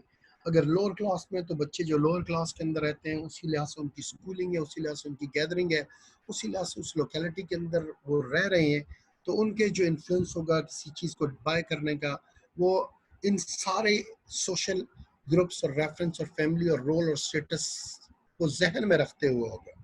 ठीक है, कोई बच्चा जो है वो लोअर क्लास का या लोअर मिडिल क्लास का, वो अपने पेरेंट्स को ये एम्फेसाइज नहीं कर सकता कि मैंने एप्पल का फ़ोन लेना है, या दूसरे लफ्ज़ों में अगर मैं बताऊं कि वो कहे कि मुझे पॉकेट मनी जो है वो 500 रुपये देनी चाहिए, स्कूल जाते हो मुझे 100-200 रुपये दें। हाँ, सिटी बिकन एंड रूट्स के बच्चे तो इतनी पॉकेट मनी लेके जाते हैं डेली बेसिस के ऊपर स्कूल के अंदर, लेकिन एक गवर्नमेंट स्कूल के अंदर एक बच्चा जो है वो 200-300 रुपये 500 रुपये कभी क्लेम नहीं करेगा, क्योंकि उसके पीयर के अंदर, उसके रेफरेंस ग्रुप के अंदर जो लोग लेके आते हैं वो 10, 20 और 30 रुपये लेके आते हैं। सो आई होप यू अंडरस्टैंड कि what's the social reference groups. ठीक है, तो ये बहुत इम्पैक्ट करते हैं आपके डिसीजंस के ऊपर। ठीक है, वहाँ पे एक बच्चा जो है वो 70-80 रुपए की बाउंटी बाय कर रहा है, यहाँ पे ये बच्चा एक बिस्किट और जो है वो एक जूस का डब्बा सिर्फ बाय करेगा क्योंकि उसको पॉकेट मनी जो है वो 30 रुपीज़ मिली है। तो these are the social reference groups जो है आपके इन्फ्लुएंस करते हैं कंज्यूमर के बिहेवियर के ऊपर। ठीक है, पर्सनल की बात आ गई। ठीक है, अगेन यहाँ पे हम डिस्कस कर चुके हैं, आप बच्चे होंगे तो टॉयज लाइक करेंगे, या जब फैमिली के साइकिल के ऊपर हैं, जब टीनेजर्स हैं तो आप वीडियो गेम्स को लाइक करेंगे, या फिर आप आउटिंग करना चाहेंगे, हैंग आउट करेंगे, एंटरटेनमेंट में स्पेंड करेंगे। आप मैरिड हैं तो आप लेस सेविंग के ऊपर एम्फेसाइज करेंगे, जब बच्चे ज़्यादा हो जाएंगे तो अब वो आपका सारा पीरियड ख़त्म हो गया यशी टाइम एंटरटेनमेंट का, अब आपने फोकस करना है बच्चों की एजुकेशन वेलबींग के ऊपर और आपकी सिर्फ सेविंग के ऊपर आपने एम्फेसाइज करना है। ठीक है, इकोनॉमिक सिचुएशन के ऊपर मैटर करता है, जैसे मैंने अभी पहले बताया कि जीन्स आपने बाय लोकल ब्रांड की कर ली, you don't go for Outfitters Cross Road, या फिर आप लिवाइस के ऊपर नहीं करेंगे, या फिर आप जे डॉट की क्लॉथिंग के ऊपर नहीं करेंगे, आप नॉन ब्रांडिंग के ऊपर कर लेंगे। लाइफस्टाइल डिपेंड करता है कि आपका, देखें ये हर एक का डिफरेंट होता है। अगर हम लाइफस्टाइल की बात करें तो ये वे ऑफ जो है वो स्पेंडिंग योर लाइफ, अपनी लाइफ को गुजारने का जो तौर तरीका है वो लाइफस्टाइल कहलाता है। तो ये हर एक का डिफरेंट हो सकता है, बट लेकिन ये इकोनॉमिक सिचुएशन और सोशल के अंदर रेफरेंस ग्रुप्स के लिहाज से भी बहुत ज़्यादा चेंज होता है लोगों का। जैसा कि अभी मैंने बताया कि ऑर्गेनाइजेशन के अंदर कल्चर है कि फाइनेंशियल टाइम और इकोनॉमिक्स पढ़ने का, तो वहाँ पे कोई आदमी जंग न्यूज़ नहीं पढ़ेगा और उसको डिस्कस नहीं करेगा। या फिर आपके ऑर्गेनाइजेशन के अंदर लोग क्रिकेट को डिस्कस करते हैं तो आप वहाँ पे जाके बास्केटबॉल का डिस्कस नहीं कर सकते, क्यों? और आपको ला महाला जो है वो क्रिकेट के अंदर दिलचस्पी लेनी पड़ जाएगी, क्योंकि जब डिस्कस करते हैं तो लोग, आपके पास भी कुछ पॉइंट होने चाहिए ताकि आप क्रिकेट को डिस्कस कर सकें। मेरी बात आप अंडरस्टैंड कर रहे होंगे। साइकोलॉजिकल नीड, ठीक है, ये हर एक की डिफरेंट है, उसकी मोटिवेशन, उसकी परसेप्शन, उसकी लर्निंग, उसके बिलीव्स एंड उसके एटीट्यूड्स इम्पैक्ट करते हैं। हर एक का हर चीज़ को बाय करने का डिफरेंट जो है उसके अपने बिलीव्स हैं, सेट ऑफ वैल्यूज़ है, जिसकी बेसिस के ऊपर उसका बाइंग डिसीजन जो है वो इम्पैक्ट करता है। ठीक है, क्लास यहाँ पे ब्रेक ले लेते हैं 5 मिनट की। ठीक है, 5 to 6 मिनट्स, 10:38 to 10:40 पे हम दोबारा से क्लास रिज्यूम करेंगे। ठीक हो गया? फैक्टर इन्फ्लुएंसिंग कंज्यूमर बिहेवियर यहाँ तक हमारा फिनिश हो चुका है। इसके बाद जो है वो बाइंग प्रोसेस हम पढ़ेंगे इंशाल्लाह, जो है वो जो ही ब्रेक के बाद। ठीक हो गया? तो इट्स 10:34, 10:40 पे हम दोबारा से क्लास रिज्यूम करते हैं। आप ब्रेक ले सकते हैं, स्ट्रेच योर लेग्स। ठीक है, पानी वाला पीना है पानी पिए। ठीक है, रिलैक्स कर लें 4-5 मिनट, उसके बाद दोबारा से हम क्लास स्टार्ट करते हैं। ठीक है क्लास।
जी क्लास रिज्यूम करते हैं। अच्छा, एक अनाउंसमेंट है, कल भी कोऑर्डिनेशन की तरफ से थी और लास्ट टाइम मैंने देखा था बच्चे कुछ चले गए थे। अनाउंसमेंट ये है कि आप अपनी जो रजिस्ट्रेशन आईडी है जो आपको आईसीएमए की तरफ से मिली है और जो आपका रियल नेम है, आप उस नाम से जो है वो अब लॉग इन होंगे जूम के अंदर, क्योंकि कुछ इश्यूज जो है वो फेस किए हैं मैनेजमेंट ने, कोऑर्डिनेशन ने, और जिसकी वजह से प्रॉब्लम है। तो आगे फिर आपका जो रजिस्टर्ड है, सिर्फ जिनकी रजिस्ट्रेशन आईडी है और जो प्रॉपर अपने full name and registration ID के साथ लॉगिन होंगे, उनको अलाउ करेंगे, रेस्ट को जो है वो अलाउ नहीं करेंगे। तो काइंडली आप जो है अब जब भी लॉगिन हो, ठीक है, तो प्रॉपर नेम और अपने रजिस्ट्रेशन नंबर के साथ जो है वो लॉगिन हो, ठीक है। तो इसके बारे में ये अनाउंसमेंट आप लोग सुन लें और इस पर जो है अमल करें, क्योंकि आगे फिर फर्दर इसी लिहाज से इसी के ऊपर जो है वो सारी चीज़ें होंगी। लॉगिन होंगे आप और आप अपनी क्लासेस चाहे मेरी हो या कोई भी हो आप अटेंड कर सकते हैं, एल्स अलाउ नहीं करेंगे, ठीक है। अच्छा, इसी से आगे जो कल्चर के बारे में बात कर रहे हैं, इसकी डिटेल में सब कल्चर एंड सोशल क्लासेस को इतना नहीं पढ़ाऊंगा। अगर कल्चर की डेफिनेशन अगर हम देख लें तो मैंने बहुत पहले हमने एचआर में डिस्कस भी किया था, सिंपल लफ्जों के अंदर the way we do things here, जिस तरीके से हम जो काम यहाँ पे करते हैं, चीजें करते हैं, उसको हम क्या कहते हैं, कल्चर कहलाते हैं, कहते हैं। अच्छा, कल्चर कब सेट होता है? एक ऑर्गेनाइजेशन के अंदर पहले दिन से ही कल्चर सेट हो जाता है, ठीक है। अब यहाँ पे इसकी बाय डेफिनेशन देखें, that was a very simple definition, the way we do things here, जिस तरीके से हम यहाँ पे काम करते हैं वो क्या कहलाता है, culture. Is a learn values, perception, wants and behaviour from family and other important institutions. Other important institutions में आपकी जॉब आ जाती है, ठीक है, आपके स्कूल, कॉलेज, यूनिवर्सिटी आ जाती है, जहाँ से आप चीज़ें जो है वो लर्न करते हैं, देखते हैं, आप परसीव करते हैं, और आपका जो बिहेवियर है वो सारी चीज़ें क्या आती हैं, वो कल्चर के अंदर आती हैं, ठीक है। अगर कंट्रीज़ के कल्चर के अंदर देखें तो जो यूरोपियन कंट्रीज़ हैं उनका ओवरऑल कल्चर जो है वो डिफरेंट है। एशियन कंट्रीज़ का कल्चर डिफरेंट है। एशियन कंट्रीज़ के अंदर अगर मुस्लिम कंट्रीज़ हैं तो उनका कल्चर डिफरेंट है। तो ये सारी चीज़ें कल्चर है। Culture is a combination of values, beliefs and norms, ठीक है। जो वैल्यूज आप प्रोजेस करते हैं, जो आपके यकीन है, बिलीफ है, और जो नॉर्म है, नॉर्म मतलब है जो प्रैक्टिस होती है, the way we do things here, उसकी कॉम्बिनेशन है एक कल्चर, ठीक है। वैल्यू ये है, मैं एग्जांपल देता हूँ कि जब आपके कोई बूढ़ा आएगा तो हमारे कल्चरल वैल्यूज के अंदर ये है, या बड़ा आदमी आएगा तो छोटे ने उसको जगह दे देनी है या कुर्सी उसके लिए छोड़ देनी है, ठीक है। ये एक वैल्यू है। जब ये वैल्यू प्रैक्टिस होगी, ठीक है, कि जब एक बड़ा आया और छोटे ने उसको कुर्सी छोड़ दी और बड़े बुजुर्ग को जगह दे दी, ये जब प्रैक्टिस में आएगी और जब ये हैपन होगा तो ये क्या कहला जाएगी, ये नॉर्म कहलाई जाएगी। अच्छा, ये वैल्यू क्यों इस्टेब्लिश हुआ है? अकॉर्डिंग टू रिलीजन ये हमारा बिलीफ है कि हम बुजुर्गों की जो है वो रिस्पेक्ट करेंगे। रिस्पेक्ट क्यों करेंगे? क्योंकि अल्लाह सुब्हाना ताला खुश होंगे और हमें उस चीज़ का सवाब मिलेगा। हमारा ये बिलीफ है, जिसकी वजह से ये चीज़ नॉर्म है, प्रैक्टिस के अंदर आती है, और ये सोसाइटी की वैल्यूज़ हैं कि वो एल्डर, बूढ़े लोगों की जो है वो रिस्पेक्ट करते हैं। तो इस रिस्पेक्ट को जब प्रैक्टिस करते हैं तो वो नॉर्म बन जाती है। और ये नॉर्म क्यों है? क्योंकि बिलीफ सिस्टम ये है कि रिलीजन ये कहता है कि अगर हम बूढ़ों की रिस्पेक्ट करेंगे तो अल्लाह सुब्हाना ताला खुश होंगे, उसका हमें अजर, रिवॉर्ड, सवाब मिलेगा, ठीक है। और दूसरा बिलीफ ये है कि अगर मैं आज बुजुर्गों की रिस्पेक्ट करूंगा तो जब मैं खुद बूढ़ा होऊंगा तो अल्लाह सुब्हाना ताला ऐसे लोग पैदा कर देंगे कि जब मैं बूढ़ा होऊंगा तो यंग लोग जो है वो मेरी रिस्पेक्ट करेंगे। तो culture is the combination of values, beliefs and norms, ठीक है। अच्छा, आप ऑर्गेनाइजेशन के अंदर आ जाए, ठीक है। These are the huge topic है डिटेल के अंदर, एंड समटाइम रियली मैं समझता हूँ कि टाइम शॉर्ट है और हमने फिनिश करनी है चीज़ें भी। ऑर्गेनाइजेशन के अंदर देखें ये वैल्यूज, बिलीफ्स एंड नॉर्म्स जो हैं वो अच्छे भी होते हैं और बुरे भी होते हैं। ये हम एचआर के अंदर भी कई दफा मैं डिस्कस कर चुका कि ऑर्गेनाइजेशन का कल्चर बहुत मैटर करता है। जो सबसे ज्यादा काम करता है वो सबसे ज्यादा मुसीबत में फंसता है, ठीक है। जो खुशामद करता है, ठीक है, और काम चोरी करेगा लेकिन बॉस की हाँ में हाँ मिलाएगा, लाइकिंग डिसलाइकिंग, वो नवाज शरीफ को पसंद करता है तो वो कहेगा वाह सर जबरदस्त है, वो खान को पसंद करता है तो कहेगा सर जबरदस्त है, वो क्रिकेट को पसंद करता है तो कहेगा सर जबरदस्त है। वो बॉस आएंगे, रोज बॉस के पास जाना, बॉस आज स्मार्ट लग रहे हैं, अच्छे लग रहे हैं, रोजाना बॉस के पास जाके खुशामद करना और उनकी जो है चीज़ों का टेक केयर करना और उनके साथ पॉलिटिक्स में ग्रुप्स के अंदर ऐड हो जाना। तो ये जब इस टाइप का कल्चर बना होगा तो ऑर्गेनाइजेशन का ये बैड कल्चर है जिसके अंदर प्रोडक्टिविटी कुछ भी नहीं होगी, ठीक है। ये एचआर के अंदर हम पढ़ चुके हैं कि वो बैड कल्चर है जिसकी वजह से ना तो परफॉर्मेंस इंक्रीज होगी ना प्रोडक्टिविटी होगी, ठीक है। तो ये और ये चीज़ है कि बिलीफ सिस्टम हुआ हुआ है। जिस तरह अक्सर मैं स्टूडेंट को कहता हूँ, स्टूडेंट कहते हैं हाँ जी हमारी कौन सुनता है, ठीक है। हम तो इससे पहले भी कंप्लेन कर चुके हैं लेकिन यहाँ पे कोई सुनता ही नहीं है, ठीक है। और अगर देखा जाए तो वो बिलीफ सिस्टम शायद इस्टेब्लिश हुआ हुआ है और कई ऐसे सरकमस्टांसेस, ऐसी सिचुएशंस आती हैं जहाँ पे स्टूडेंट्स इवन हायर अप तक जाते ही नहीं है, बात ही नहीं करते। उन्होंने ऑलरेडी बिलीफ बनाया होता है कि यहाँ पे तो कुछ सुनेगा नहीं, कुछ होगा ही नहीं।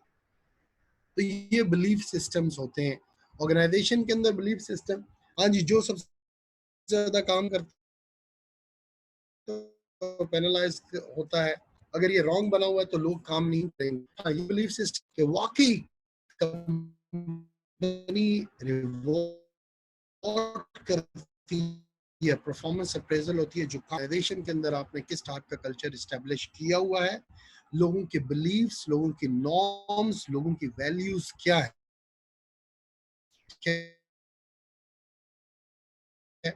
तो उस बेसिस के ऊपर जो है वो कल्चर है वो डिपेंड करता है वैल्यूज, बिलीफ्स एंड नॉर्म्स के ऊपर। इनके ऊपर मैं ज्यादा ओवरऑल एक कल्चर है कंट्री का, लेकिन सिंध का अलग कल्चर है, बलूचिस्तान का अलग है, पंजाब का अलग है, और सरहद का अलग है, केपीके का अलग है। तो ये सब कल्चर हर कंट्री के अंदर होते हैं। इवन आपकी के अंदर अगर मैं बताऊं एक ओवरऑल क्लास अंदर जब आप देखते हैं तो सब कल्चर ऑलरेडी मौजूद होते हैं, ग्रुप्स मौजूद होते हैं, ठीक है। सोशल क्लासेस, ठीक है, डिफरेंट क्लासेस हमारे पास है, मिडिल क्लास है, लोअर क्लास है और अपर क्लास है। ये क्लासेस ऑलरेडी बनी हुई है, जिसकी एग्जांपल मैंने दी थी कि सिटी बिगन हाउस के अंदर की डिफरेंट क्लास है और एक गवर्नमेंट के स्कूल के बच्चों की जो है वो सोशल क्लास डिफरेंट है, ठीक है। पर्सनल फैक्टर, अगेन वही बात आ गई है, यूथ की एज के लिहाज से आ गई है। 30 से 50 साल का डिफरेंट है, यूथ का यंगर देन 18 का डिफरेंट है। ये सारे उस लिहाज से हैं। Personal income, saving, interest rate, ये सारी चीज़ें हम ऑलरेडी डिस्कस कर चुके हैं। पर्सनल फैक्टर में इकोनॉमिक फैक्टर जो है ये भी हमने डिस्कस किया है, ऑक्यूपेशन भी डिस्कस करते हैं, लाइफ स्टाइल की हमने बात की है। Is a person pattern of living as express in his or on her on psychographics, ठीक है। हर एक का डिफरेंट लाइफ स्टाइल होगा, ये उसका पर्सनल लिविंग का पैटर्न है, ठीक है। उसका हर एक का स्टाइल एक दूसरे से डिफरेंट है। पर्सनल फैक्टर्स, ठीक है, autonomy, adaptability, डिफेंसिवनेस, एग्रेसिवनेस, ये उसके हर एक के पर्सनल स्टाइल है, ठीक है। Psychological factor, motivation, perception, learning, beliefs and attitudes, इसी के ऊपर हमने देखा कि हर एक के साइकोलॉजिकल फैक्टर जो है वो डिफरेंट हैं। वो डिफरेंट, बाज लोग डिफरेंट चीज़ों से मोटिवेट होते हैं। और मोटिवेशन की थ्योरी हम पढ़ चुके हैं। बाज लोग पैसे से मोटिवेट होते हैं, बाज लोग तरक्की से मोटिवेट होते हैं, ये हम ऑलरेडी देख चुके हैं। हर एक की परसेप्शन डिफरेंट है। The way you see the things, you see the world is the perception. आप में से अगर 100 स्टूडेंट है तो हर एक की आईसीएमए के बारे में परसेप्शन डिफरेंट होगी, ठीक है। मैस्लो हायरार्की ऑफ नीड्स, ठीक है, ये इन्फ्लुएंस करती है आपके बाइंग बिहेवियर के ऊपर, ठीक है। ये हम एचआर के अंदर पढ़ चुके हैं। जिस जगह पे जो नीड आपकी फुलफिल हो चुकी है तो आप उसके बाद नेक्स्ट नीड की तरफ जाते हैं, और वही चीज़ आती है कि आप जिस लेवल के ऊपर पहुंचते हैं उस लेवल के ऊपर अब आपकी बिहेवियर्स, बाइंग बिहेवियर्स जो है वो चेंज होते रहते हैं, ठीक है। और ये बुक के अंदर भी मौजूद है, इसी आपके Maslow hierarchy of needs consumer behaviour के अंदर, ठीक है। परसेप्शन, बिलीव, एटीट्यूड, ये नहीं है। जो लास्ट टॉपिक था हमारा दैट्स फिनिश, ठीक है, और वो दैट वाज रिलेटेड टू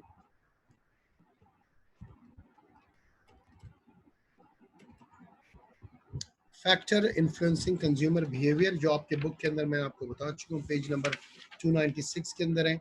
ये फैक्टर्स इन जर्नल के अंदर हम डिस्कस कर चुके हैं। मैं कह सकता हूँ जो आपकी बुक के अंदर लिखा हुआ है उससे बहुत ज़्यादा हमने डिस्कस किए हैं बुक के अंदर। सोशल कल्चरल इन्फ्लुएंसेस हैं, पर्सनल इन्फ्लुएंसेस हैं, एंड साइकोलॉजिकल इन्फ्लुएंसेस हैं, ठीक है। तो social cultural, personal and psychological influence जो है वो हम देख चुके हैं। That's a factor influencing consumer behaviour, ये फिनिश हो गया है, ठीक है। और अब अभी जो है हम जो नेक्स्ट देखेंगे वो जो कंज्यूमर है या बायर्स बिहेवियर या बायर्स डिसीजन मेकिंग प्रोसेस है, ठीक है। ये आपके बुक के पेज नंबर 293 के अंदर है। ये वो प्रोसेस है जो मेरा और आपका है, ठीक है, जिसकी बेसिस के ऊपर हम एक फैसला करते हैं, इस प्रोसेस की बेसिस के ऊपर कि हमने जो चीज़ लेनी है या हमने वो चीज़ नहीं लेनी है, ठीक है। तो ये बायर डिसीजन मेकिंग प्रोसेस है। आप कह सकते हैं कि ये स्टेजेस हैं जो जिसको समहाउ हम इनको पढ़ लेंगे तो हम देखेंगे मैं और आप भी हम इनको फॉलो करते हैं जब हमने कोई चीज़ बाय करनी होती है, लेनी होती है। तो इस स्टेजेस को या इस बाय डिसीजन मेकिंग प्रोसेस को हम भी फॉलो करते हैं। ये प्रोसेस क्या है? सबसे पहले इसके अंदर नीड रिकग्निशन है, ठीक है, ज़रूरत का होना। फिर उसके बाद क्या आती है? इंफॉर्मेशन सर्च है, कि आप मालूमात इकट्ठी करते हैं जो चीज़ आपको ज़रूरत है। फिर क्या है? इवेल्युएशन ऑफ अल्टरनेटिव्स है, जो इंफॉर्मेशन गैदर करते हैं उसकी बेसिस के ऊपर आप अल्टरनेटिव्स जो है उसको इवेल्युएट करते हैं, ठीक है। और फिर आप क्या करते हो? अल्टरनेट करने के बाद परचेज का डिसीजन लेते हो, आप चीज़ को परचेज कर लेते हो, ठीक है। और फिर लास्ट में पोस्ट परचेज बिहेवियर है, कि जब आप बाय करते हो तो आप उसके बाद उसको एनालाइज करते हो कि क्या चीज़ें कैसी। तो ये डिसीजन मेकिंग प्रोसेस है एक बायर का, ठीक है। अब नीड रिकग्निशन है, ठीक है।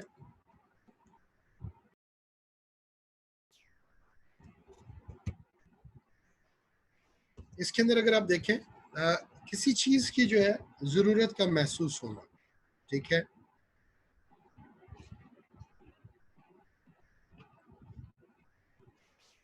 जैसे इसमें मैंने प्रैक्टिस करवाई थी क्लास के अंदर आईसीएमए की उसमें, और हर स्टूडेंट ने जो है इस पूरे प्रोसेस के ऊपर अपनी जो है वो रीसेंट परचेज के बारे में लिख के लाए थे, ठीक है। और रीसेंट परचेज में जैसे एक स्टूडेंट ने होंडा CD70 के बारे में लिखा था, और नीड रिकग्निशन के अंदर उसने लिखा था कि मैंने आईसीएम में आना है और जाना है, जिसकी वजह से मैंने होंडा CD70 बाय की। And I still remember post purchase behaviour में स्टूडेंट ने कहा कि सर पोस्ट परचेज बिहेवियर ये है कि मैं कहूँगा मैं थे होंडा ही लैसा, ठीक है। तो कंप्लीट था। बाज ने घर के अंदर एसी की बात की, घर के रिसेंट फ्रिज की बात की, वॉशिंग मशीन की बात की।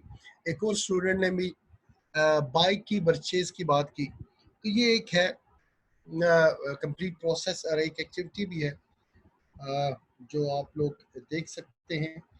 और अगर आप चाहें तो इसको आप लिख लें और मुझे ईमेल कर सकते हैं, कोई भी रीसेंट परचेज है। By the end of this lecture मैं आपको बता दूंगा वो एक्टिविटी, और फिर नेक्स्ट क्लास के अंदर जो है वो मैं पढ़ के उनको डिस्कस कर लूँगा और आपको बता दूंगा कि क्या डिफरेंट लोगों ने इस बाय डिसीजन मेकिंग प्रोसेस को फॉलो करते हुए जो रीसेंट परचेज की है अपनी ज़ाती या अपनी फैमिली की या घर के लिहाज से, तो उसके ऊपर आ सकता है।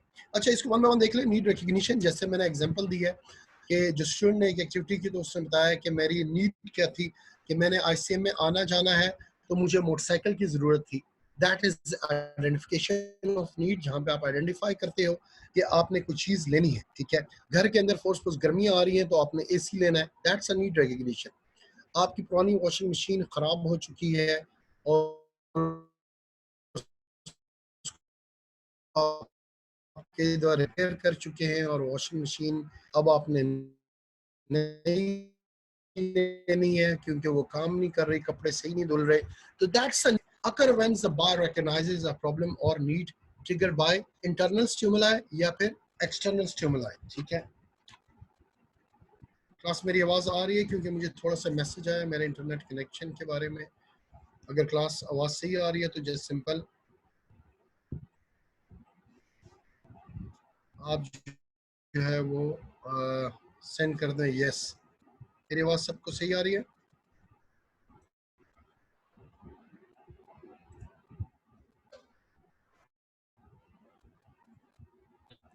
ठीक हो गया, सही आ रही है। क्योंकि यहाँ पे थोड़ा सा मैसेज मुझे आया था कि इंटरनेट के कनेक्शन के अंदर प्रॉब्लम है, सो दैट्स व्हाई मैंने कहा आपसे पूछ लूँ। सम टाइम ऐसा हो जाता है आप 1 मिनट आगे चले जाते हैं और 1 मिनट बाद आपको पता लगता है कि आपकी आवाज़ या इंटरनेट के अंदर थोड़ा सा प्रॉब्लम था, ठीक है। अच्छा, इंटरनल स्टिमुलाई या एक्सटर्नल फैक्टर्स हैं, क्या रीज़न है आपकी जो है नीड रिकग्नाइज हुई है, ठीक है। उसके बाद जैसे बाइक की हमने एग्जांपल ली, वॉशिंग मशीन के लिए information search, sources of information, तो आप क्या करना शुरू हो जाते हैं कि आप इंफॉर्मेशन ढूंढना शुरू होते हैं। अगर आपने बाइक लेना है तो आप अपने दोस्त ऑलरेडी बाइक जो यूजर हैं उनसे इंफॉर्मेशन लेना शुरू हो जाएंगे, ठीक है। अगर आपने एसी लेना है तो ऑलरेडी जो फैमिली के अंदर जिसने एसी लिया हुआ है तो आप उससे पूछना शुरू हो जाएंगे, फैमिली एंड फ्रेंड से आप पूछेंगे, पर्सनल सोर्सेज से, ठीक है। जैसे बाइक के बारे में दोस्तों से, और अगर आपके ऑफिस के अंदर कोई लोग एसी यूज कर रहे हैं या मशीन है या फ्रिज है तो आप उनसे इंफॉर्मेशन लेना शुरू कर देंगे। Commercial sources, advertising, internet advertisement के थ्रू, इंटरनेट के थ्रू जो है वो आप जो है वो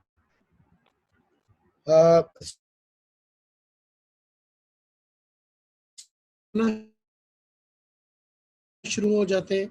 you start looking for the ads, हो सकता है आप गुजर चुके हैं लेकिन आपके बिल बोर्ड के ऊपर कभी नजर नहीं पड़ी जहाँ पे बाइक का ऐड है, या फिर आपका बिल बोर्ड के ऊपर वॉशिंग मशीन की नजर नहीं पड़ी जिसका ऐड 1 हफ्ते से वहाँ पे चल रहा है। तो अब आप क्या करना शुरू कर देते हैं, आप सर्च करना शुरू हो जाते हैं उन चीज़ों को जो चीज़ें आपने बाय करनी है। अखबार है तो अखबार में भी आप वॉशिंग मशीन का देखेंगे, आप इंटरनेट पे भी चलेंगे वॉशिंग मशीन की सर्च के ऊपर, आप बाइक्स के बारे में भी देख रही है, उसकी आप personal sources family and friend से, कमर्शियल सोर्सेज उसकी एडवर्टाइजमेंट और इंटरनेट के थ्रू जो है वो आप देखना शुरू हो जाएंगे। Public sources mess media, print and electronic media है, कंज्यूमर मैगजीन ऑर्गेनाइजेशन मैगजीन है, आप उसके थ्रू देखेंगे।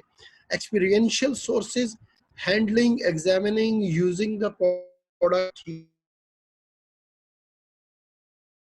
है, आप किसी के बारे में मिलते हैं और समटाइम लगा के देखते हैं कि हाँ ये बाइक इसकी राइड कैसे है, ड्राइव कैसे है। जैसे यामा का YBR आया, ठीक है, और इसी तरह जब ये नए वर्जन आए इसके, सुजुकी का आया 150 एंड 121 115cc, तो लोग उसको यूज करके देखते हैं, एक्सपीरियंस लेते हैं कि उसकी ड्राइव कैसी है। अगर आप शोरूम में जाएं तो आपको गाड़ी की जो है वो ड्राइव उसका एक्सपीरियंस करके वो बताते हैं कि आप इसको चला के देखें, और उसके बाद फिर आप बताते हैं, आपका एक्सपीरियंस होता है कि कौन सी चीज़ आपने लेनी है। तो जो इंफॉर्मेशन सर्च है उसके अंदर आप डिफरेंट सोर्सेज से उसकी मालूमात इकट्ठी करते हैं, ठीक है। एवेल्युएशन ऑफ अल्टरनेटिव, ठीक है, how the consumer process information to arrive at the brand. अब एवेल्युएट करते हैं, आपने चाइनीज बाइक लेना है, आपने ईगल लेना है, या जिमको एक आया हुआ है, या आपने CD70 लेना है, या फिर आपने यामाहा YBR लेना है, या फिर आपने सुजुकी का लेना है। आप उसकी इवेल्युएशन करते हैं, जो इन्फॉर्मेशन आपने सारी गैदर की है उसकी बेसिस के ऊपर अब आप एवेल्युएट करते हैं। और साथ साथ ये फैक्टर्स भी इम्प्लीमेंट होते हैं जिसके अंदर आपकी पॉकेट कौन से अफोर्ड कर सकती है, आपका लाइफस्टाइल किस चीज़ को लाइक करता है। अगर आप इकोनॉमिकल देखते हैं तो आप CD70 पे जाएंगे। अगर आप चाहते हैं कि नहीं होंडा 125 लूँ, ठीक है, क्योंकि वो यूथ के लिहाज से और मेरे लाइफस्टाइल के अकॉर्डिंग है, तो आप 125 की तरफ जाएंगे। तो ये सारे फैक्टर्स जो हैं वो आपकी इवोल्यूशन के लिए क्राइटेरिया के अंदर जो है वो इम्पैक्ट करते हैं, ठीक है। आप इवेल्युएट करते हैं इकोनॉमिकली भी, और आप अपने लाइफस्टाइल के लिहाज से भी, और आपके जो पीयर के अंदर आपके दोस्तों के पास जो चीज़ है उसके ऊपर, ये सारे फैक्टर्स जो है वो मैटर करते हैं। उसकी बेसिस के ऊपर इवेल्युएशन के बाद आप क्या करते हो, परचेज कर लेते हो, चीज़ ले लेते हो, ठीक है। Attitudes of the others, purchase decision affected by दूसरे लोगों की क्या एटीट्यूड्स हैं टुवर्ड्स दैट प्रोडक्ट और सर्विसेज, वो भी बहुत ज़्यादा मैटर करते हैं, ठीक है। जो मोस्ट प्रेफर्ड ब्रांड है आप उसको ले लेते हो, ठीक है। और फिर पोस्ट परचेज बिहेवियर है कि अब जब चीज़ आप यूज़ कर रहे हैं तो उसके बाद आप क्या राय है। जैसे उस स्टूडेंट का था कि सर मेरा ये था कि मैं ते होंडा ही लेसा, ठीक है। तो कस्टमर सेटिस्फेक्शन जो परचेज करने के बाद की है वो बहुत ज़्यादा मैटर करती है। मैं एक और डिसीजन प्रोसेस इसमें से आपके साथ शेयर करता हूँ, just hold on a second, जो इसी प्रोसेस के ऊपर है और कुछ स्टेप उससे ज़्यादा है, ठीक है।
Class just bear with me, मैं एक और जो है वो decision making process with examples आपको बताता हूँ।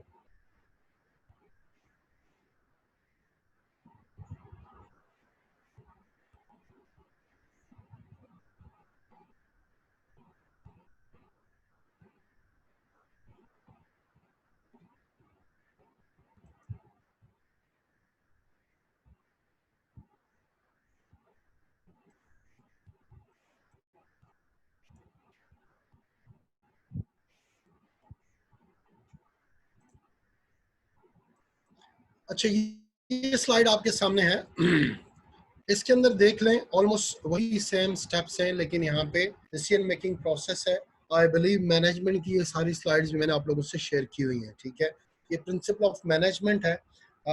ये कोर्स सब्जेक्ट जो मैं पढ़ाता हूँ, ये उसके अंदर चैप्टर 6 के अंदर ये सारी स्लाइड्स जो है वो मौजूद है।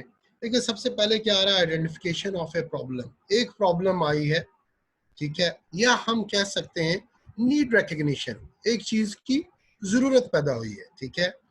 पहला क्या है, my sales rep need a computer. Example में क्लियर उसने ऑथर ने दे दिया, नीड रिकग्निशन क्या चीज है, जरूरत हुई है। So that's identification of problem. Next क्या है, आइडेंटिफिकेशन ऑफ डिसीजन क्राइटेरिया, ठीक है। अब डिसीजन क्राइटेरिया के आप आइडेंटिफाई करते हो, कंप्यूटर चाहिए, उस कंप्यूटर के अंदर मेमोरी एंड स्टोरेज, ये क्राइटेरिया आइडेंटिफाई कर रहे हैं। Display quality, battery life, warranty and carrying weight, उसका वेट कितना है जो कंप्यूटर जो है वो लेंगे, that's identification of decision criteria. Allocation of weight, ठीक है, ये सारा आप जब वो इंफॉर्मेशन सर्च कर रहे हैं तो उसकी बेसिस के ऊपर है। देखिए यहाँ पे इसने एलोकेशन ऑफ वेट किया हुआ है, मेमोरी एंड स्टोरेज 10 दिया हुआ है, बैटरी लाइफ 8 दिया हुआ है, कैरिंग वेट 6 दिया हुआ है, वारंटी 4 दिया हुआ है, डिस्प्ले क्वालिटी 3 दी हुई है, ठीक है। अगर मैं बताऊं कि अगर मैं कहूं कि जी सेल्स रैप है, और अगर सेल्स रैप का नॉर्मल है, उसने एक एक्सेल की शीट के ऊपर डाटा को स्टोर करना है, तो ये स्पेसिफिकेशन और इनकी वेटेज इसी तरह ठीक है, ठीक है। लेकिन मैं कहता हूँ मेरे ऑफिस के अंदर मेरे जो है ग्राफिक डिजाइनर को एक कंप्यूटर चाहिए, तो अब जो एलोकेशन ऑफ वेट से, ठीक है, जो क्राइटेरिया है वो डिफरेंट हो जाएगा। क्यों, अब इसकी डिस्प्ले क्वालिटी 3 नहीं चाहिए, क्योंकि वो ग्राफिक डिजाइनर है, उसने एडोब एक्रोबेट और एडोब फोटोशॉप यूज करनी है, तो मैं चाहूंगा कि display quality should be on the top, या तो 10 हो या तो फिर वो 8 हो, क्योंकि अब क्राइटेरिया मेरा डिफरेंट हो गया है।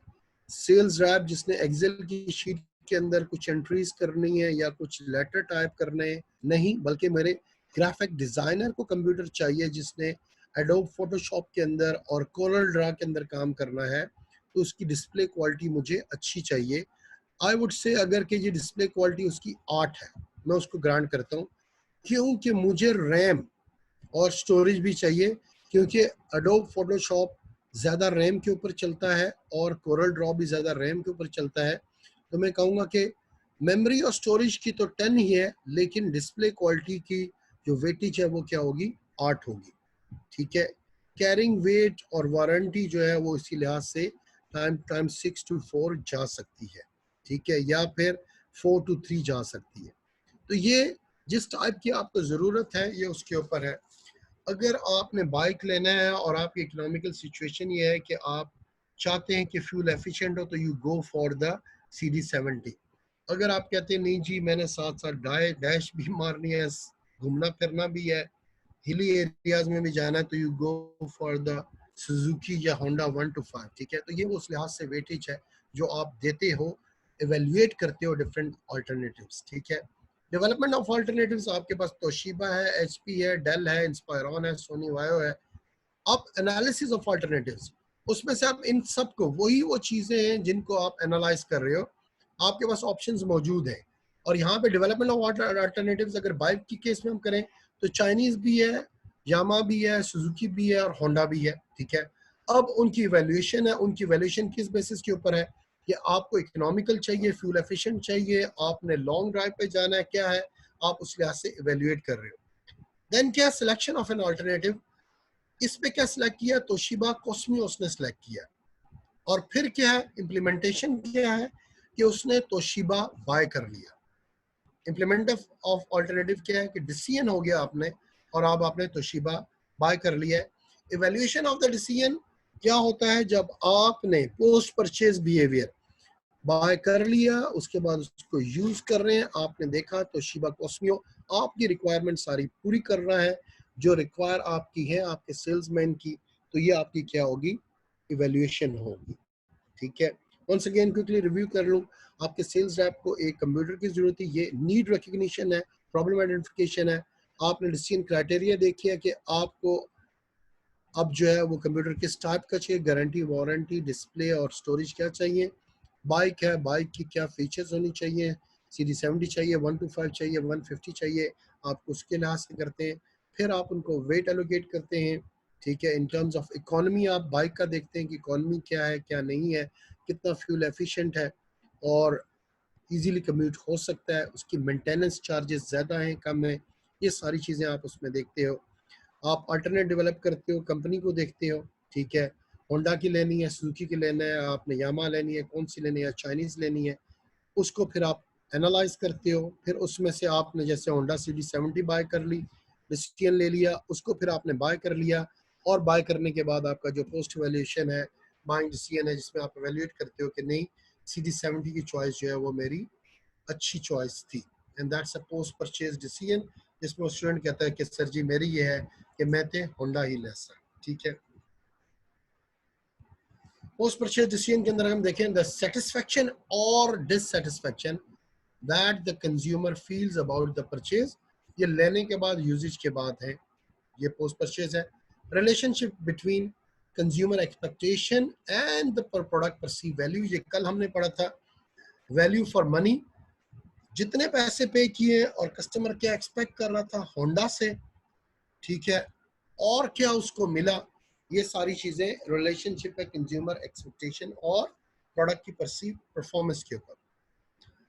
अच्छा, अब इसमें ऑथर कहता है कि जो लार्जर गैप है, आप होंडा से एक्सपेक्ट कर रहे हैं कि वो रिलायबल होगा और वो ज्यादा अरसे तक और ज्यादा देर चलेगा, लेकिन वो नहीं चला और वो जो आपकी एक्सपेक्टेशन के मुताबिक बिल्कुल पूरा नहीं उतरा, तो ये गैप है, और इस गैप की वजह से जो डिससेटिस्फेक्शन है, कस्टमर दोबारा से होंडा बाइक बाय नहीं करेगा, डेल का लैपटॉप नहीं लेगा, तो शिबा कॉस्मियो नहीं लेगा, हायर की वॉशिंग मशीन नहीं बाय करेगा। क्यों? कि what they were expected from that AC. जैसे आजकल ग्री बोर्ड टॉप पे है, ठीक है, और लोग एक्सपेक्ट कर रहे हैं कि उसकी क्वालिटी है।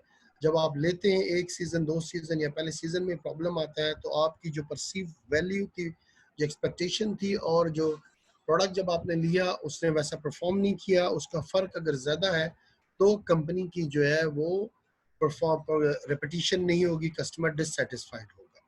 ठीक है, अच्छा, दैट्स इट क्लास, जो आपके इस पहले चैप्टर नंबर 10 के अंदर है। And I don't think so कि इसके अंदर कोई ऐसा और कोई चीज है। एक सोसाइटी के है के बारे में जो हम ऑलरेडी डिस्कस कर चुके हैं, इसको देख लेंगे।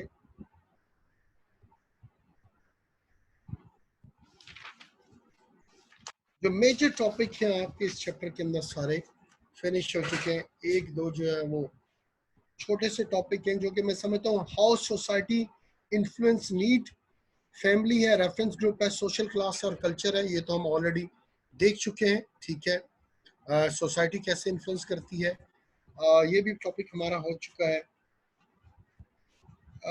पोस्ट परचेज डिसीजन या डिसीजन टू परचेज, इस स्टेज के अंदर एक दो पॉइंट है वो हम मैं इंशाल्लाह नेक्स्ट में करवा लूंगा।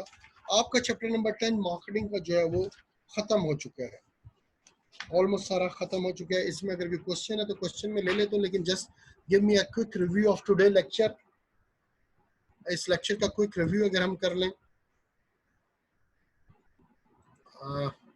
कंज्यूमर बाइंग बिहेवियर, हाँ, इसके अंदर हमने आज वो पेस्टल पढ़ा था, और पेस्टल के अंदर जो एनवायरमेंटल फैक्टर है, मैक्रो एनवायरमेंट, उसमें जो आज सिर्फ हमने पढ़ा था वो कल्चर था। और कल्चर को जो मैंने डिस्कस किया कि कल्चर के अंदर हमने माइक्रोवेव ओवंस की भी बात की, कल्चर के अंदर हमने फास्ट फूड की भी बात की है।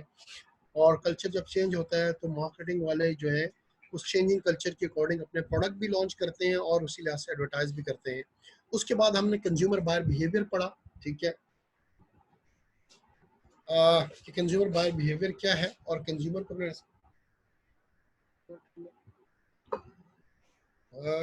Business to business, business to consumer difference को हमने देखा। ठीक है, और कंज्यूमर क्या होता है और कंज्यूमर और कस्टमर में फ़र्क भी हमने देखा। कल भी हमने देखा था, उसको रिवाइज किया।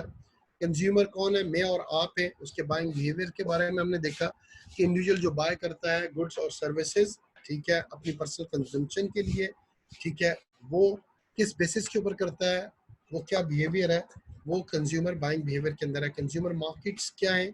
जो फाइनल कंजम्पशन के अंदर है। रिटेल सेक्टर सारा कंज्यूमर मार्केट है,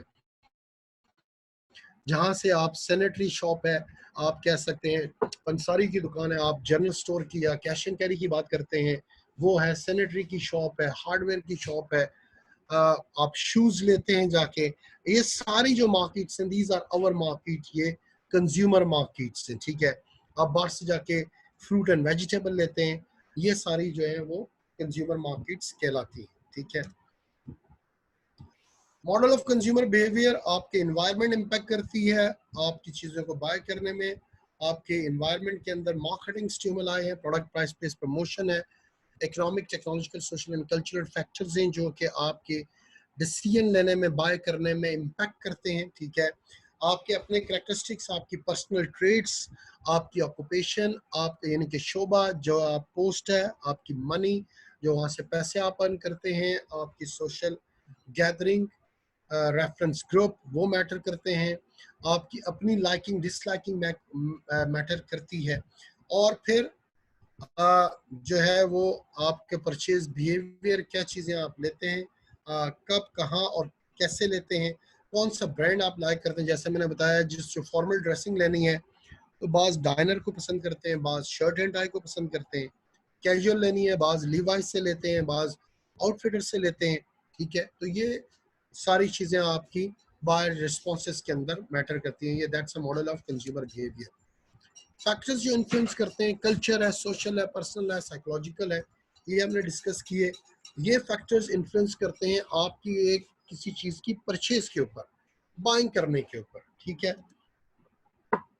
कल्चर हमने देखा, the way we do things है। कल्चर के अंदर हमने ये भी देखा it's a combination of values, beliefs and norms, ठीक है।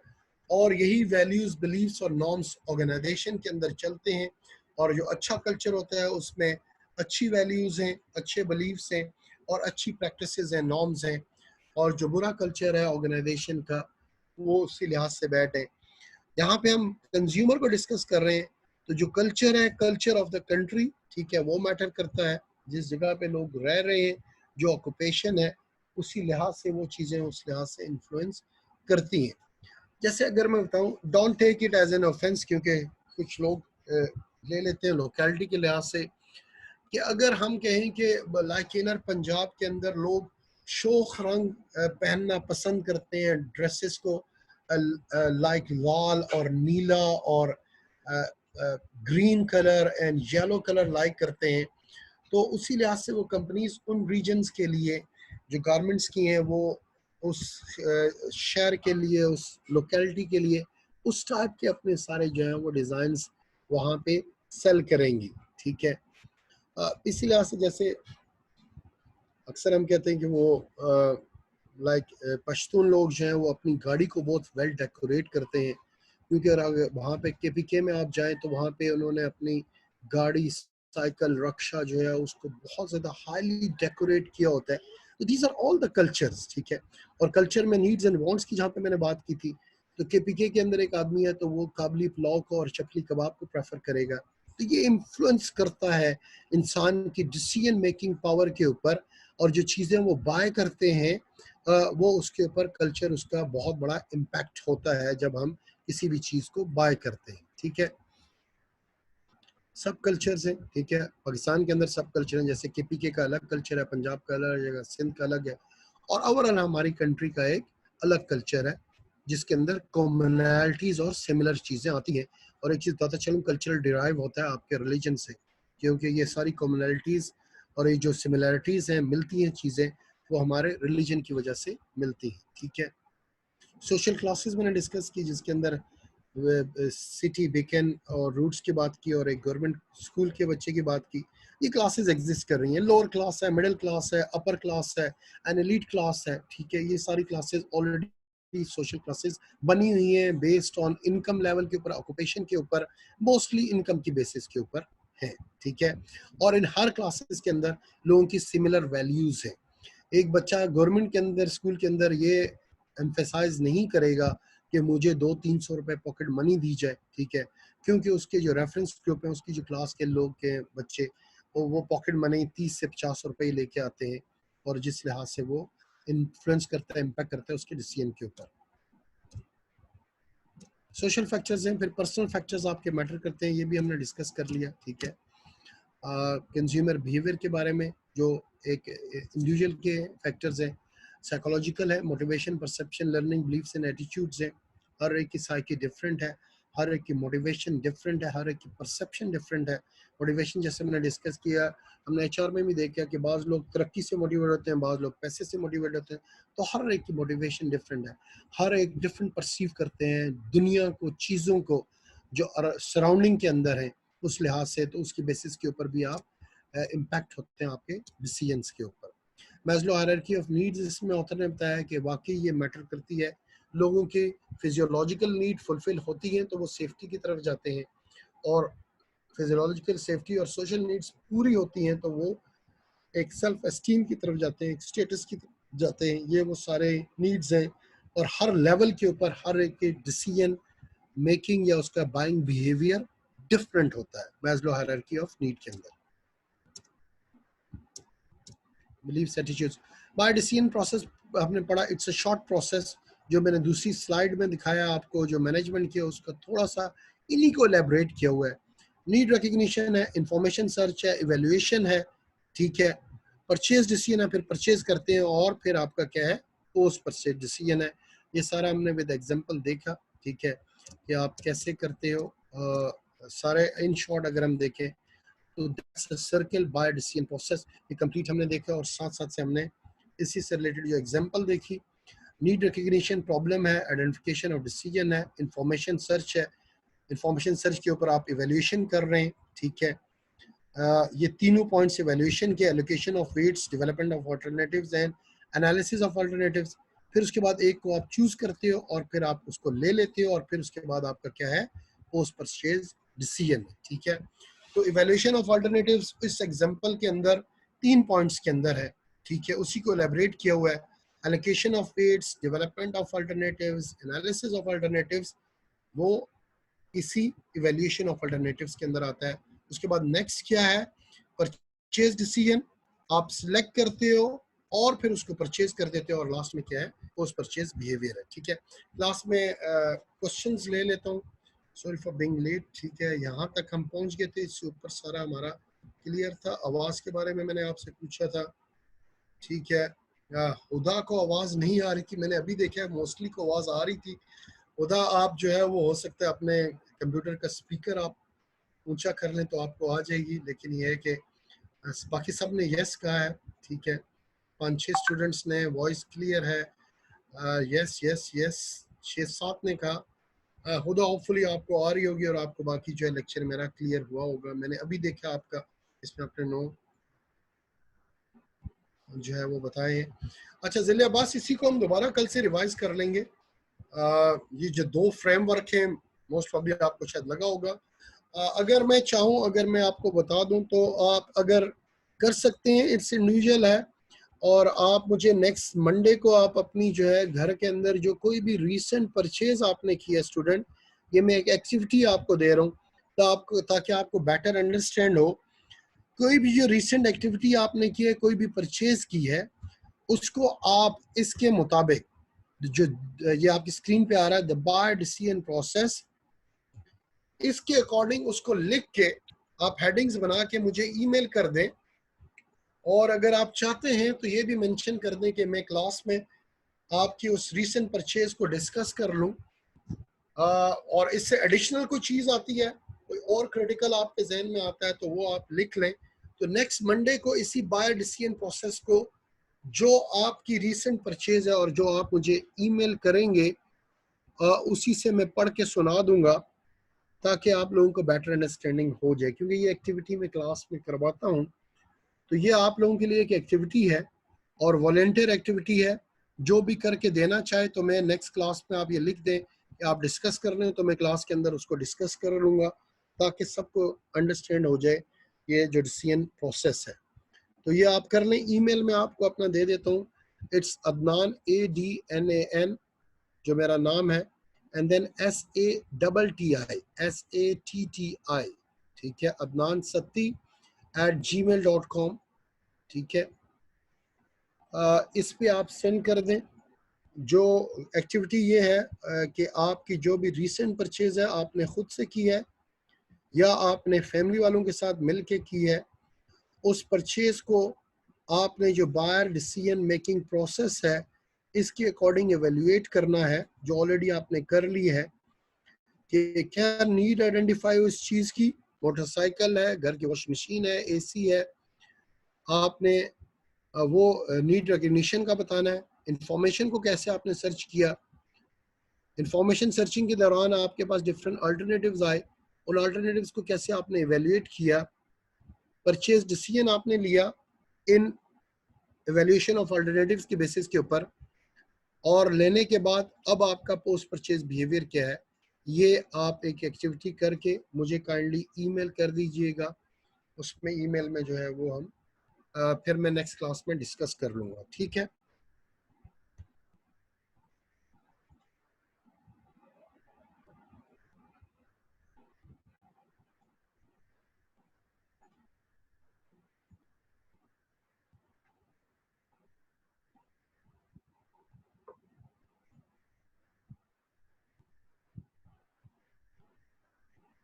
अच्छा, आज के लिए बहुत हो गया। नेक्स्ट मंडे को मैं इसी को दोबारा से रिवाइज भी कर दूंगा, ठीक है। और नेक्स्ट मंडे को हम MCQs कर लेंगे, इस चैप्टर के MCQs, ठीक है। अफजाल अहमद अब्बासी, ऑलमोस्ट आपकी ये बुक से ही पढ़ाया है, जो अभी तक मार्केटिंग का पढ़ा है वो सारा बुक है। इवन बुक के मैं आपको पेज नंबर्स भी बता रहा हूँ, और उन्हीं बुक्स की ये स्लाइड्स हैं सेम टू सेम। आप अगर देख लें, कोई आपको चेंज लगती है तो वो भी देख लेंगे। आज का स्पेसिफिकली अगर मैं आपको बता दूं जो आपकी बुक के अंदर ये जो बाय डिसीजन प्रोसेस है same to same even ditto copy है आपकी बुक के अंदर। आप अगर बुक को ओपन कर लें तो आप उसके अंदर बाय डिसीजन प्रोसेस को देख लें, एग्जैक्ट यही चीजें हैं। नीड रिकग्निशन है, इंफॉर्मेशन सर्च है, इवैल्यूएशन ऑफ अल्टरनेटिव्स है, डिसीजन टू परचेज है और पोस्ट परचेज इवैल्यूएशन है। बुक के पेज नंबर 293 के ऊपर आई वुड वेरी कॉन्फिडेंटली से कि आपने अपनी बुक देखी नहीं है और आप कह रहे हैं कि आप बुक से पढ़ाएं। आपकी ये बुक से ही मैं पढ़ा रहा हूं। स्लाइड अलबत्ता ऑलरेडी बनी हुई कॉटलर एंड कैलर की है तो उन स्लाइड से पढ़ा रहा हूं। तो ये इस लिहाज से अगर आप इसको देखें तो ये आपकी बुक के अंदर से ही टोटल है। अच्छा, जो दूसरे पेस्टल एनालिसिस है वो आपकी बुक के अंदर अगर आप पेस्टल को देख लें तो पेज नंबर 289 में है the marketing environment pastel analysis, political, economical, social, technological, environmental and legal analysis. ये भी आपकी बुक से है जो कल पढ़ाया था और आज मैंने जो उसके अंदर थोड़ा सा था। तो काइंडली अपनी बुक को आप रेफर कर लें, ये आपकी बुक के अंदर से ही फ्रेमवर्क है। ठीक है, तीसरा जो आज जो फ्रेमवर्क पढ़ाया है, ठीक है, वो बुक का पेज नंबर 296 है, फैक्टर अफेक्टिंग बाइंग डिसीजन। ठीक है, बाइंग डिसीजंस में जो फैक्टर्स अफेक्ट करते हैं वो भी आपकी बुक के अंदर से है और वो ये स्लाइड है सामने, cultural, social, personal and psychological. ये आपकी बुक के अंदर सोशल कल्चरल पेज 96 के ऊपर है और पेज 97 के अंदर पर्सनल और साइकोलॉजिकल इन्फ्लुएंसेस आपकी बुक के अंदर से ही है। तो ये ऑलमोस्ट आपके सारा बुक के अंदर से मौजूद है। ठीक है, दो एक छोटे टॉपिक हैं जो चैप्टर 10 के अंदर है, मैं आपको ऑलरेडी बता चुका हूँ, वो आज मैं नहीं करवाऊंगा। ठीक है, ऑलरेडी ज़्यादा हो चुके हैं, काफ़ी स्टूडेंट ने भी कहा कि काफ़ी ज़्यादा है, तो इसी को नेक्स्ट में रिवाइज कर देंगे और इसी से आगे जो है वो नेक्स्ट के अंदर हम चलेंगे। ठीक है, तो इंशाल्लाह क्लास नेक्स्ट में मिलते हैं। एक्टिविटी जो मैंने आपको दी है वॉलंटियर है, जो करना चाहे करके ईमेल कर दे। इसी जो है वो बाय डिसीजन प्रोसेस के अकॉर्डिंग कोई भी रीसेंट परचेज आपने की है या आपने फैमिली वालों के लिए की है उसके बारे में वो उसकी हेडिंग्स बना के आप उसको लिख सकते हैं और अगर आप चाहेंगे ईमेल में मेंशन कर देना तो मैं उसको क्लास के साथ शेयर कर दूंगा। नेक्स्ट क्लास में हम वो शेयर करेंगे, रिवाइज करेंगे, दो छोटे टॉपिक्स हैं वो करेंगे और फिर इसके एमसीक्यूज करेंगे और अगर टाइम हो तो हम नेक्स्ट चैप्टर के ऊपर चले जाएंगे। नेक्स्ट के लिए ये एक्टिविटीज है। ठीक है, मेरा ईमेल मैं दोबारा रिपीट कर देता हूँ, इट्स adnan@gmail.com। यहाँ पे आप लोग मुझे सेंड कर दें। ठीक है class, thank you very much. इंशाल्लाह मिलते हैं नेक्स्ट क्लास में नेक्स्ट मंडे को। ओके क्लास, थैंक यू, अल्लाह हाफिज। ठीक है फ़हीम साहब, thank you very much. Class मेरी कंक्लूड हो गई है, इंशाल्लाह मिलते हैं मंडे को। ओके सर, अल्लाह हाफिज। अनाउंसमेंट मैंने आज भी सर कर दी थी, अपने आईडी के साथ और नेम के साथ रजिस्टर सर होने काफ़ी के बच्चे इम्प्रूव हो गए हैं। लिए। ठीक हो गया सर, ठीक हो गया। ओके सर, अल्लाह हाफिज। थैंक यू सर, अल्लाह हाफिज। जी बेटा आप बताओ क्या कह रहे थे? हैं? कार्टून, फोन ये चाहिए आपको? मामा